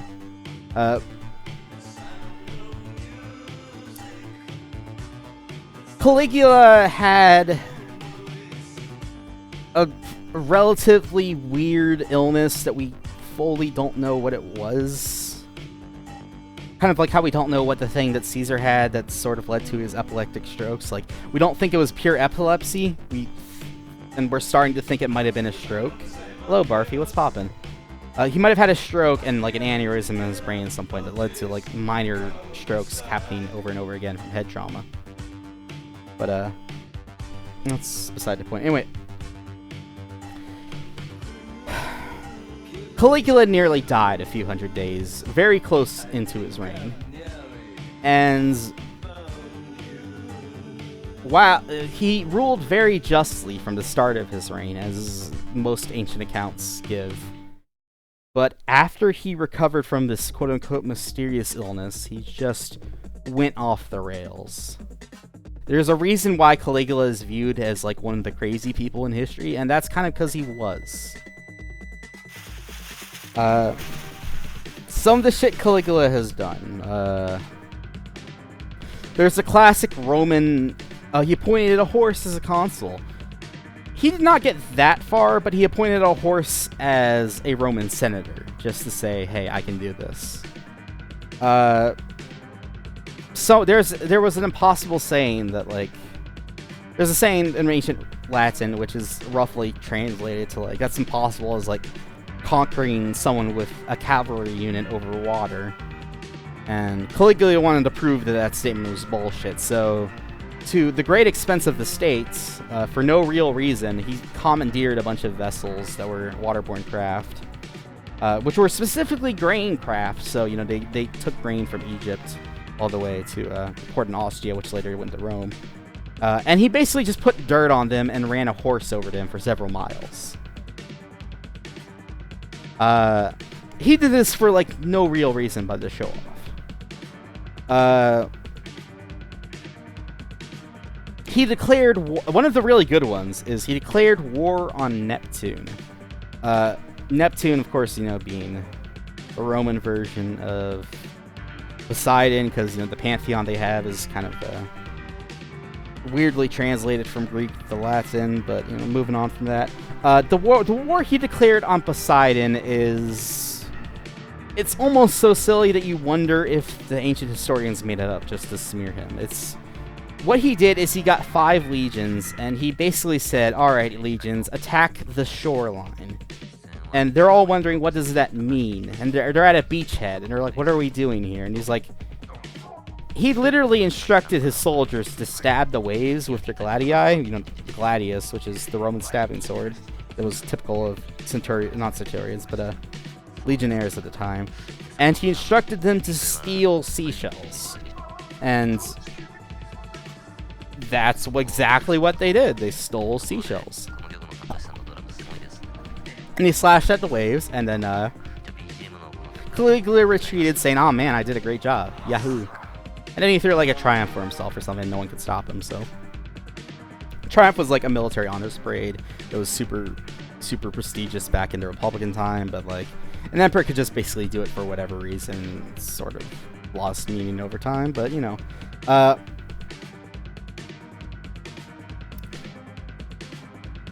Caligula, from pretty early on, it was obvious, I mean not pretty early on, but you know, after his illness and he recovered, it was apparent that the dude was insane. And there quite literally was nothing anyone could legally do about it. There were multiple reasons for this, and that is because, you know, the dude had inherited political powers all the way from Julius Caesar, and, you know, all the way really back from Augustus, but just, the dude had almost complete control of the state. He could appoint people to run things for him, but they still had ultimate authority to him.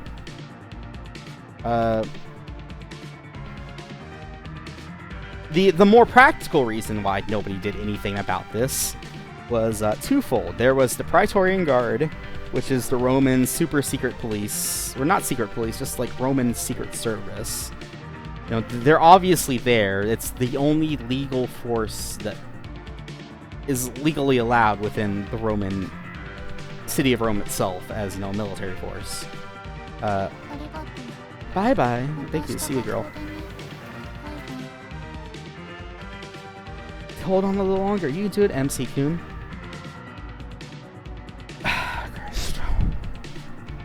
Moving on from this is you know, there's the Praetorian Guard, and you know, their job is basically enforce military rule within Rome when needed, but also protect the emperor.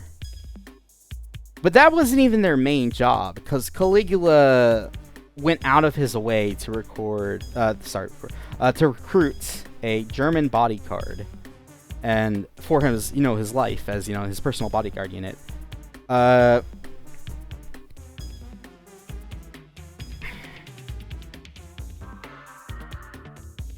It's kind of hard to like overstate this, or like it's hard to do an analogy, but like you got to consider the average height of a Roman man back then.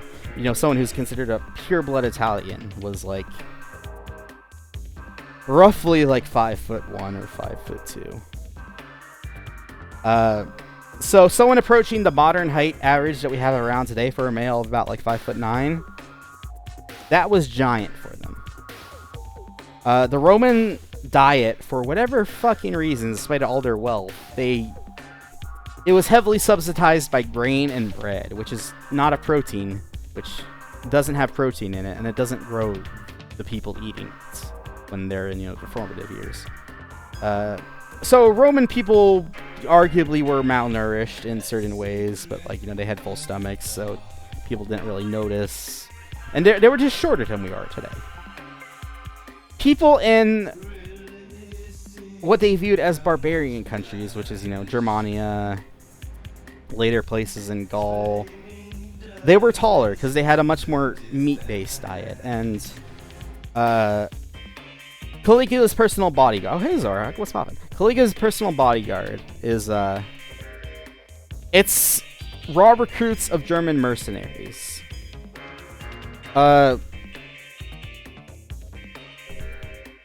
It's kind of hard to translate this into modern days, but you know how, you know, you kind of know how, like, you know, when a soldier in the U.S. military today is sworn into service, that like they pledge allegiance to the United States, the Constitution, all that stuff. It's not to like a current ruler. That's roughly what the Praetorian Guard and pretty much all soldiers did. Keep in mind, the Praetorian Guards were the best of the best soldiers who were weeded out and then sent to Rome and said, hey guys, you get to live a life of luxury in these super cool camps. Have fun. Like, hell yeah, nobody declined it, really. The German auxiliaries, or German bodyguard that Caligula had, were paid by him personally. So they were loyal to him for money. They had to pledge allegiance specifically to Caligula, not to the concept of Rome or whatever the empire was or anything. It was to Caligula personally. These guys were bulky, large warriors, and while they were probably around only like 5'9" in our modern height, in ancient world they were pretty intimidating, and there were a few hundred of these guys. Making this even weirder is Caligula's batshit crazy antics. So the Romans were definitely conservative, but they could adopt ideas whenever they were good. Hey, what are you doing here? What are you doing here? So the issue is, while he was alive, the German bodyguard kind of just worshipped Caligula as a demigod, because the explanation given by some ancient sources is that you know, the Romans had a pagan religion until, you know, Constantine and the Christianity shit took over, but they viewed the barbarian religions as being like super pagan, because, you know, gods and shit they didn't recognize. And in particular, one of the German tribes thing is they had their divine leaders just do random shit all the time.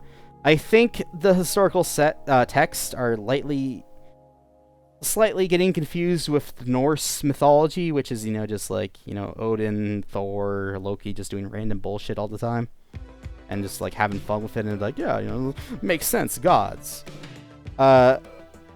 When Caligula did this shit around his bodyguard, the German bodyguard were like, yeah, you know, then this is probably a deified figure because he's acting like that. this guard was with him constantly. Like, the Romans had a weird fear, a weird hyper fear even, of assassination. You could argue that they had a hyper fear of poisoning in particular.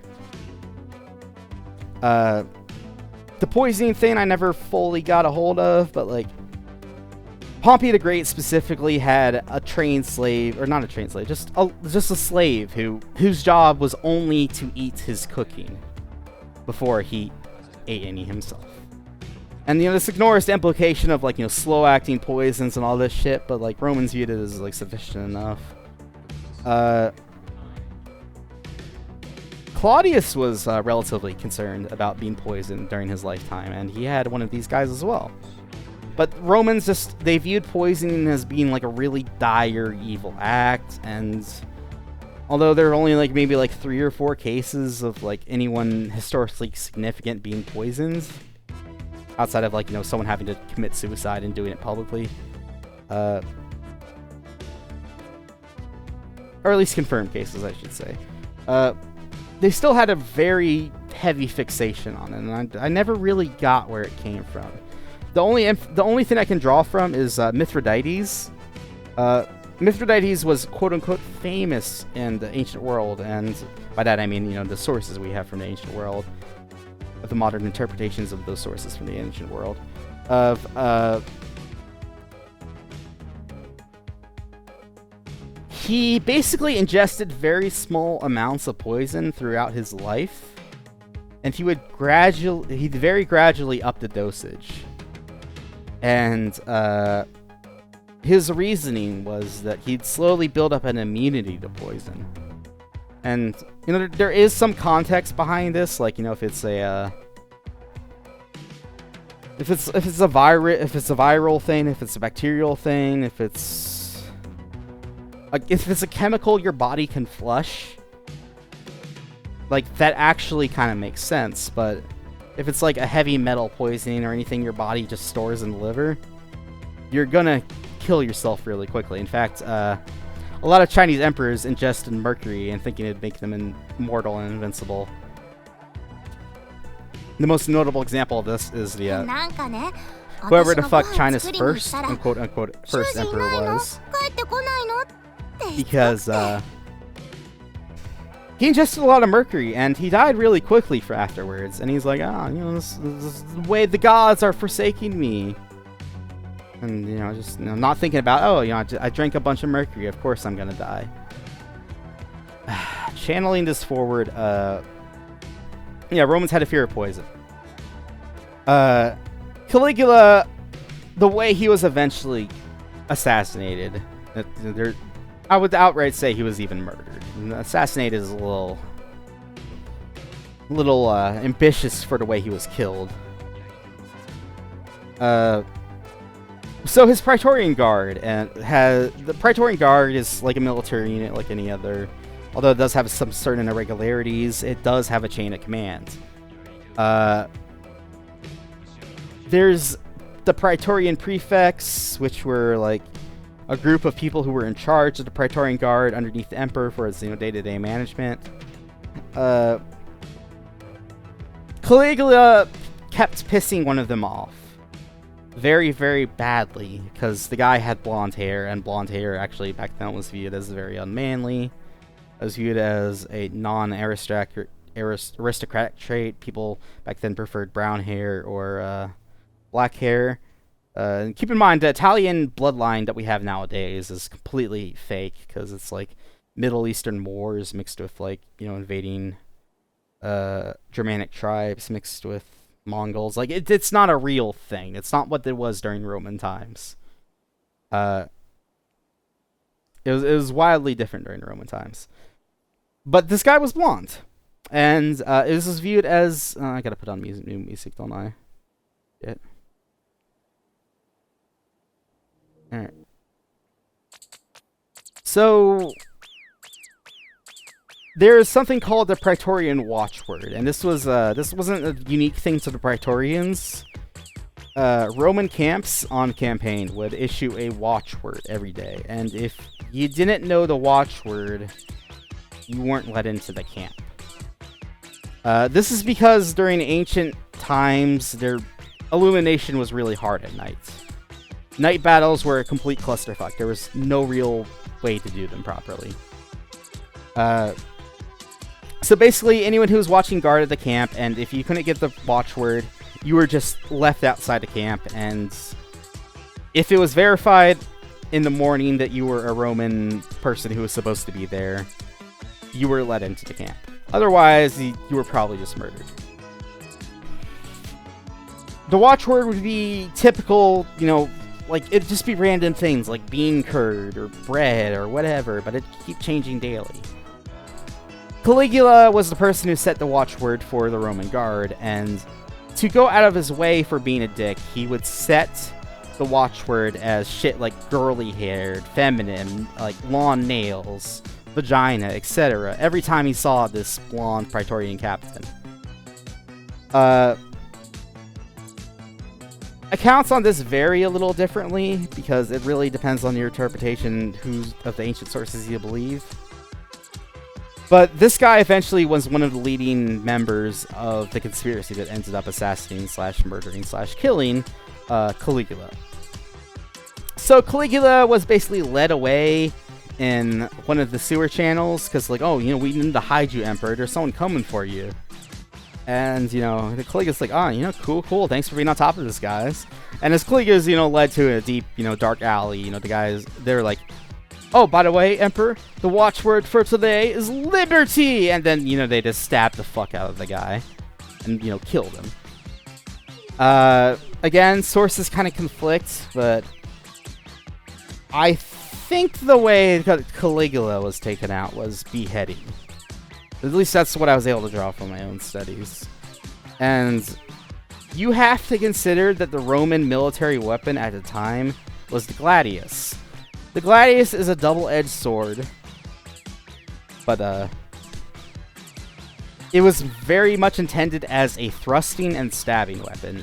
It'd be behind a line of shields, and you'd basically flick the tip out and stab the people in front of you.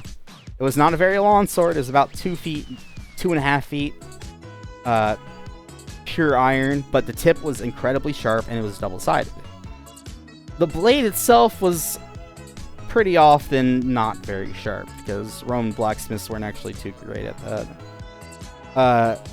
So, for Caligula to be beheaded, the rough approximation I'm getting from this is the death of the orator Cicero.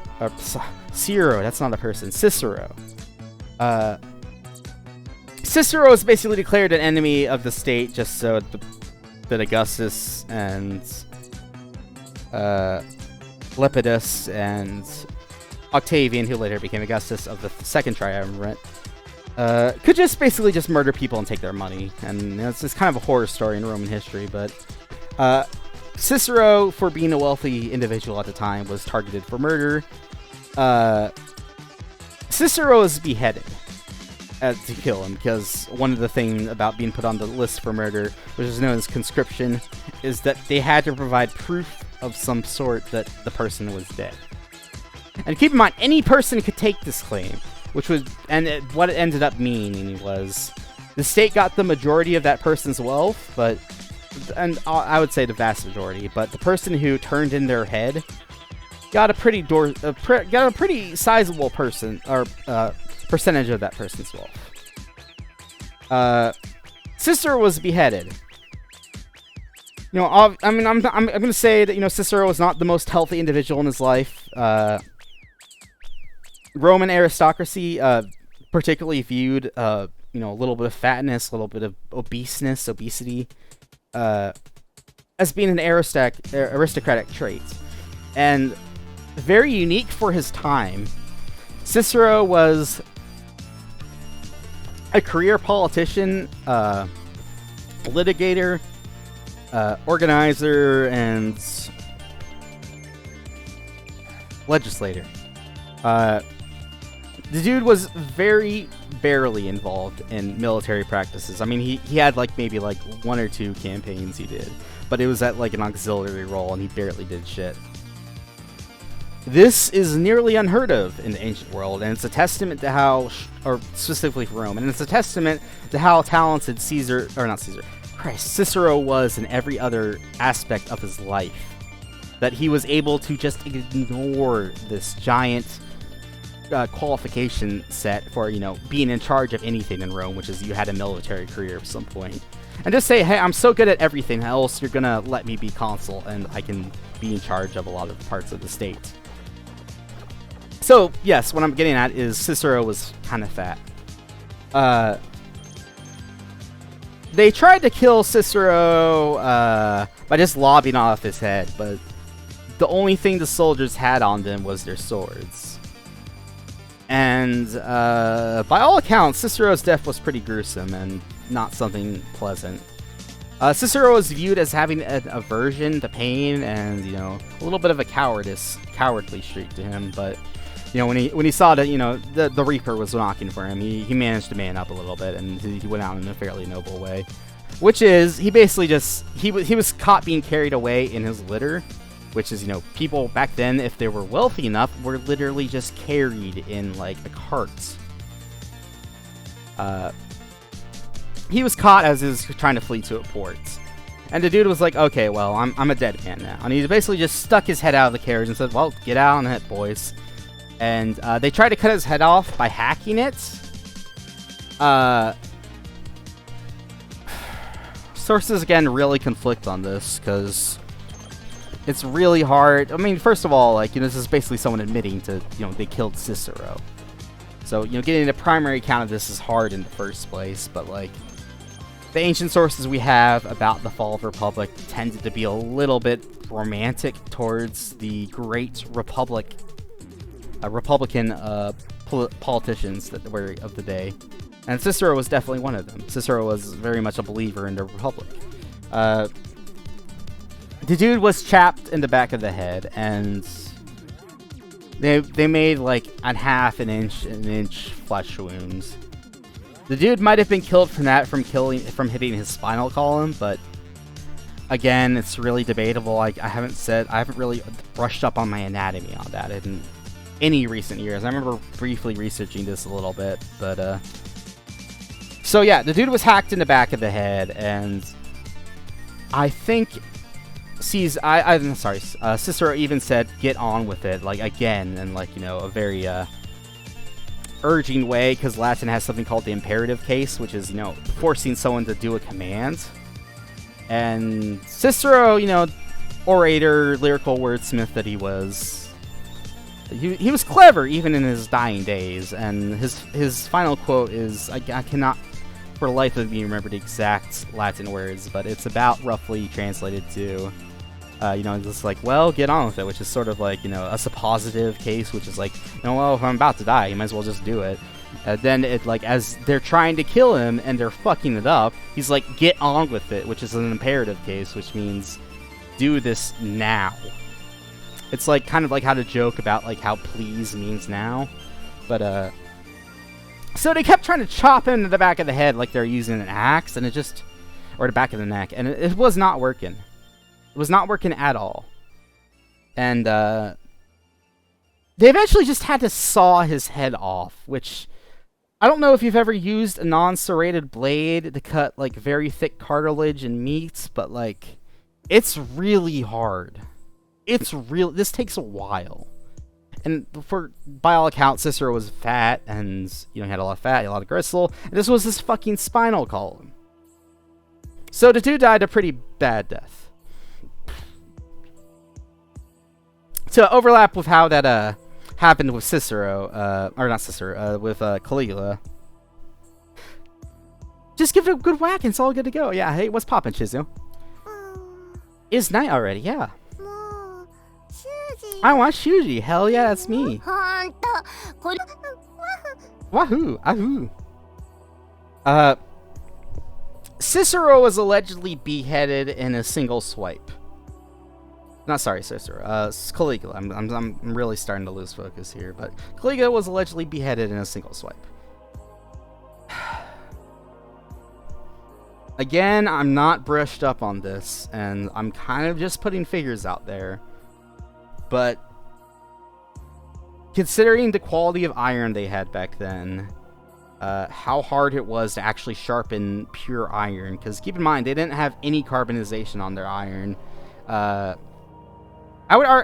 think bronze was even slightly sharper and easier to work with than... Well, it's not easier to work with, but you can make it sharper than raw iron. The amount of force you would have to put in that to chop off someone's head in one swipe is really ridiculous. And keep it... And again, you know, it's important to keep in mind that the quality... The sharpness of the blade, it's not anything close to like an axe head or a well-polished or well-honed axe head of today. It was, I mean, of course it could be sharp, yes, but like, it was not steel, it was raw iron, and iron, you know how like an cast iron skillet has like that bumpiness to it? That was like the entire blade edge. Anyway, what I'm saying is that he probably was not actually beheaded in, you know, a single swipe, but he you know, they probably just worked at it until he was beheaded.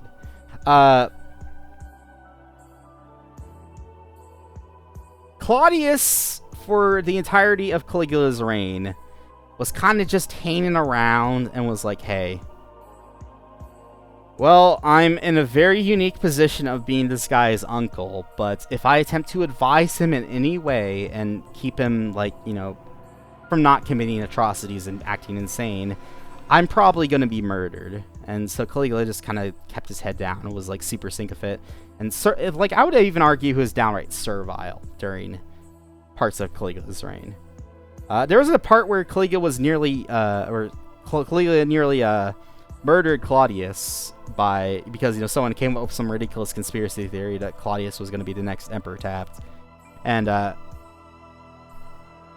Claudius, to his credit, was able to say, hey, this is bullshit. I don't think this is really happening. Just think about this logically for a quarter second and this entire thing falls apart. To Caligula, which is a, you know, patently insane fellow. And he managed to escape a death sentence, which is pretty impressive for Claudius's wits. So Caligula has just been murdered. Caligula's bodyguard, the thing he was led away from like a theater production or something to this back alley, and the people who were his bodyguards, the Germanic bodyguards, were like, hey, where'd the emperor go? And vaguely they started getting the notion that the dude was just assassinated, and they were gonna murder everyone who was in that theater in rage and punitive measures for whatever reason. I can't really get the full grasp of that part of the story, but miraculously they had a person on stage give a very informal Latin phrase, which is basically, I can't remember the exact translation of it, but it basically, the implication is, get the fuck out of here, you're about to die, or something, or just like scattered to the winds or something like that. And it's something like where if it's like an idiom where if it's translated literally, it makes zero sense. But the Roman citizens who were there were like, oh shit, we got to get out of here. And the Germanic bodyguard, you know, who aren't Roman citizens and don't have this knowledge of the Latin language, were like, oh, that was a weird thing to say. So the entire theater just dispersed and nobody actually ended up dead, which is except, you know, Caligula. News slowly starts to propagate throughout the city, and keep in mind, you know, news had to spread at the speed of foot or the speed of horse back then. That Caligula has just been murdered.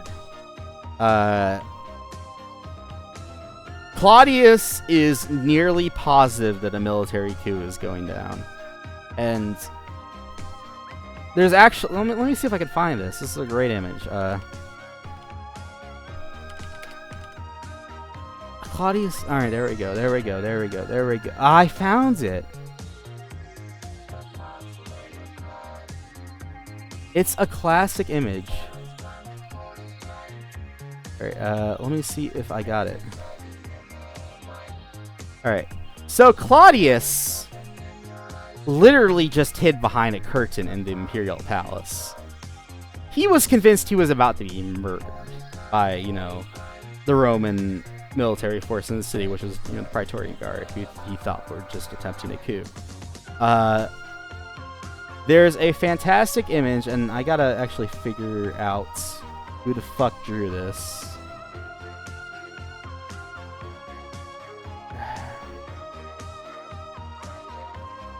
Who the fuck drew this? Who the fuck drew this? Lawrence Alma Tadema, AD 1867. Yeah, I have no idea who this person is. There is a quote-unquote classical piece of art of Claudius just hiding behind a curtain. And the dude was uncovered because they viewed his sandals from beneath the curtain. And they came up to him and were like, hey. And Claudius was convinced he was a dead man. So, like, the dude was kind of just like, if you're gonna do this, like, do it quick, please. Like, Claudius definitely had a little bit of a cowardice streak to him. And, like, I would say even more significant ones here. And Cicero, and that's probably because the dude was beaten as a child constantly for a stutter and a limp he could not control. They found him. And by they, I mean the Roman Praetorian Guard. And very unexpectedly, they took him to the Praetorian camp. And again, Claudius was convinced, I'm about to be murdered in a very public way. So the dude is just like, just counting, trying to, pray to his pagan gods or whatever. There's another really good image. Here, let me get this one. So the dude was an accomplished historian and was like, okay, well I gotta. It's a WebP image. Oh my god, WebPs, fuck off. Fuck off, WebPs. Okay, so all right, we got a JPEG. Hell yeah. Upon entering into Praetorian camp, which, someone entering a camp in the position of a generalship is actually a significant event in Roman history, or a significant cultural thing in Roman history. The dude was lifted up and declared Imperator. Imperator is traditionally a Roman word that means just someone in charge of command. It could be like, it usually applies to the head general, but it's basically just someone who has the constitutional authority to lead any given military force. Around Augustus's time, it started translating into, like, emperor, which is, that's where we get the word emperor from. But, again, image, Claudius just saying, I'm gonna die. He's trying to plead for his life, and the Praetorian Guard, and you keep in mind the Praetorian Guard were heavily, they were almost a parade force in how they were ornamented. Just like, they're wearing their plumes, which is not something a Roman soldier does on the battlefield. That's a ceremonial thing. The guy's bowing towards him in a display of deference, saying, "Hey, would you be our next emperor?" And Claudius is like, "What?" And the book I, Claudius ends on the line, because Claudius has spent his entire life being a historian and being abused and like trying to write something. There's something called the Imperial Archives, which only people in the super inner know of the Roman aristocracy or good friends of the emperor can have access to, which is, an emperor's private notes. As Claudius was being hailed as Imperator, and, basically a military force was putting him in command of the entirety of Rome, Claudius's only thoughts, and I, Claudius, are, what wonder? This means, what historian has had access to the private Imperial Archives before? What books I could write from this? That line has always stuck out me super poignantly. And honestly, that really fits the character that I get from him throughout history. He's a little bit of an aloof guy. He's keep in mind, Claudius, despite his zero political history until just being shoved into the position of emperor, he was actually a pretty damn good emperor.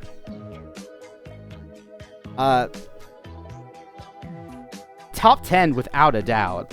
Top 1 and 2 are probably like Trajan and Augustus, but like Caligula, or not Caligula, of course.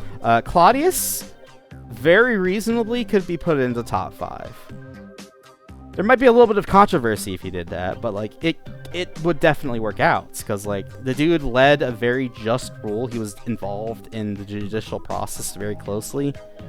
He expanded Rome's military. He was just good at his job.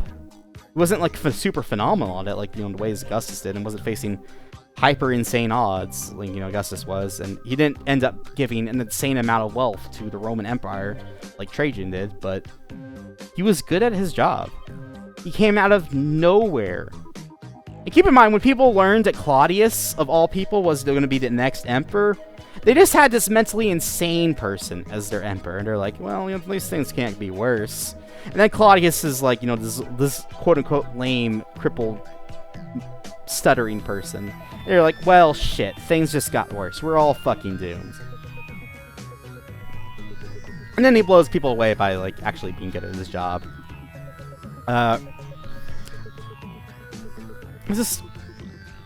Claudius is one of the really big underdogs of history, and I find his story fascinating. Like, by all accounts, he could have been a terrible ruler, and he could have like let the power go to his head.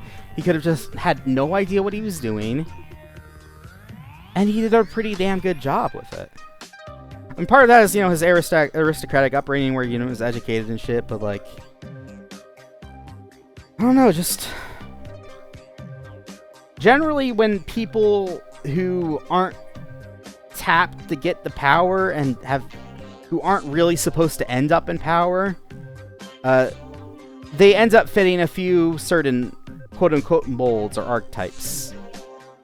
I haven't been able to find anyone that has done the stuff Claudius did. Because, like, Claudius was, like, super humble and, like, super... It's a weird mix of humbleness and, like, a little bit of a slight ego and just, like, really caring about things and, like, trying to do a good job of what he was given. And he's a fascinating and compelling character to me. Ironically, a few examples that I get that are relatively close are Cincinnatus, which is where we get our name of the city, Cincinnati, from.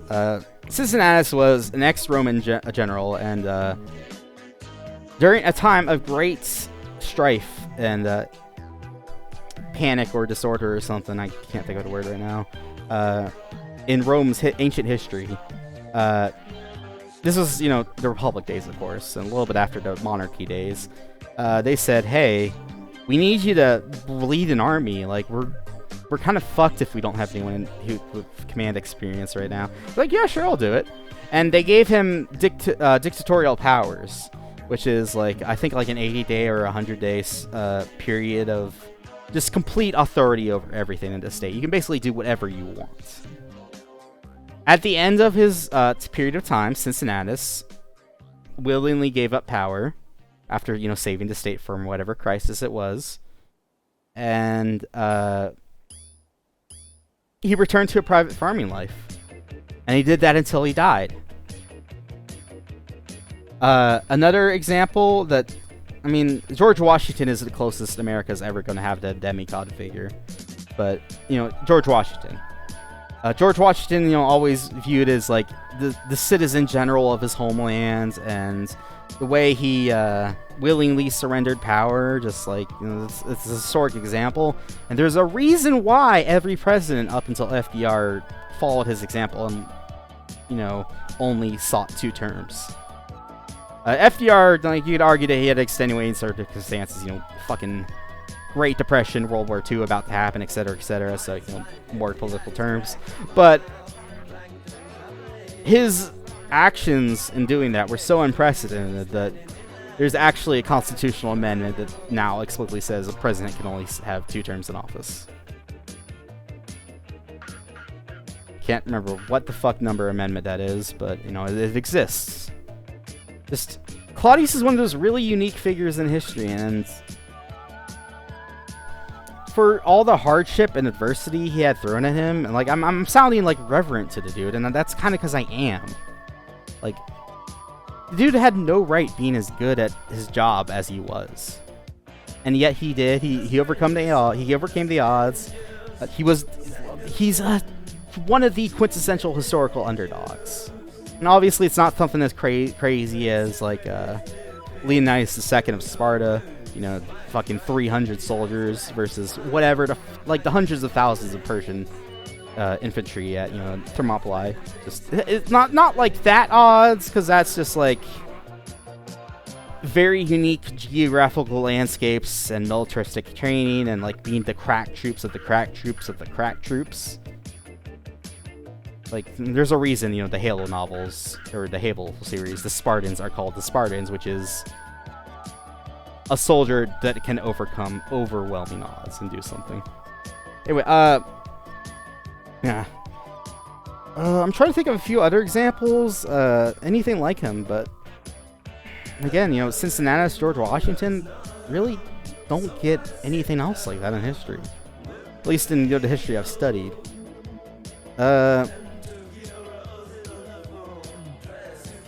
Especially at the scale that it was, because you could argue that there's, you know, some lesser figure that I hate to say lesser, because, you know, a lot of people are important on the historical stage, and the whole great person view of history doesn't really make sense when you boil down to shit. But when you start getting into the nitty-gritty of it, it's just the responsibility that was hoisted upon him kind of unwillingly, and the results that he got, it's very hard to find a parallel like that in history. I don't think anything like this can ever be... I don't think anything like the life he led could really ever be replicated. And, you know, obviously it's not the greatest of the great results. It's certainly not anything like, you know, Napoleon Bonaparte, which is sort of pseudo-Corsican aristocracy, but not really. Ascending to, you know, Emperor of France, which ended up controlling most of Europe out of, like, nowhere through just sheer brilliance and energy. It's, you know, Caesar coming up from, you know, noble birth, but, like, not really one that was relevant at the time, to, you know, dictator for life and one of the best generals history has ever had. Nothing like Augustus, which is, you know, a very turbulent situation at such a young age and making all the right political calls needed. Just, I don't know, something about him just strikes me. There's a few other figures like that in history that are, I mean, not like, you know, like Claudius, but like, they had like really hard situations thrown at them, and they did fantastic. I don't even argue Claudius did fantastic things with it. I think he did very good, but not like blow them all away, like changing the landscape of the world good. He is just a very, very good civil administrator. Hell, he was even kind of a competent general, and no one saw that going coming. Anyway, I'm gonna feel like I'm about to piss my pants, and I've completely lost focus on his visual novels, so I'm gonna go to fuck to sleep. Thank you, anime girl. See you, anime girls. Goodbye, anime girls. See you.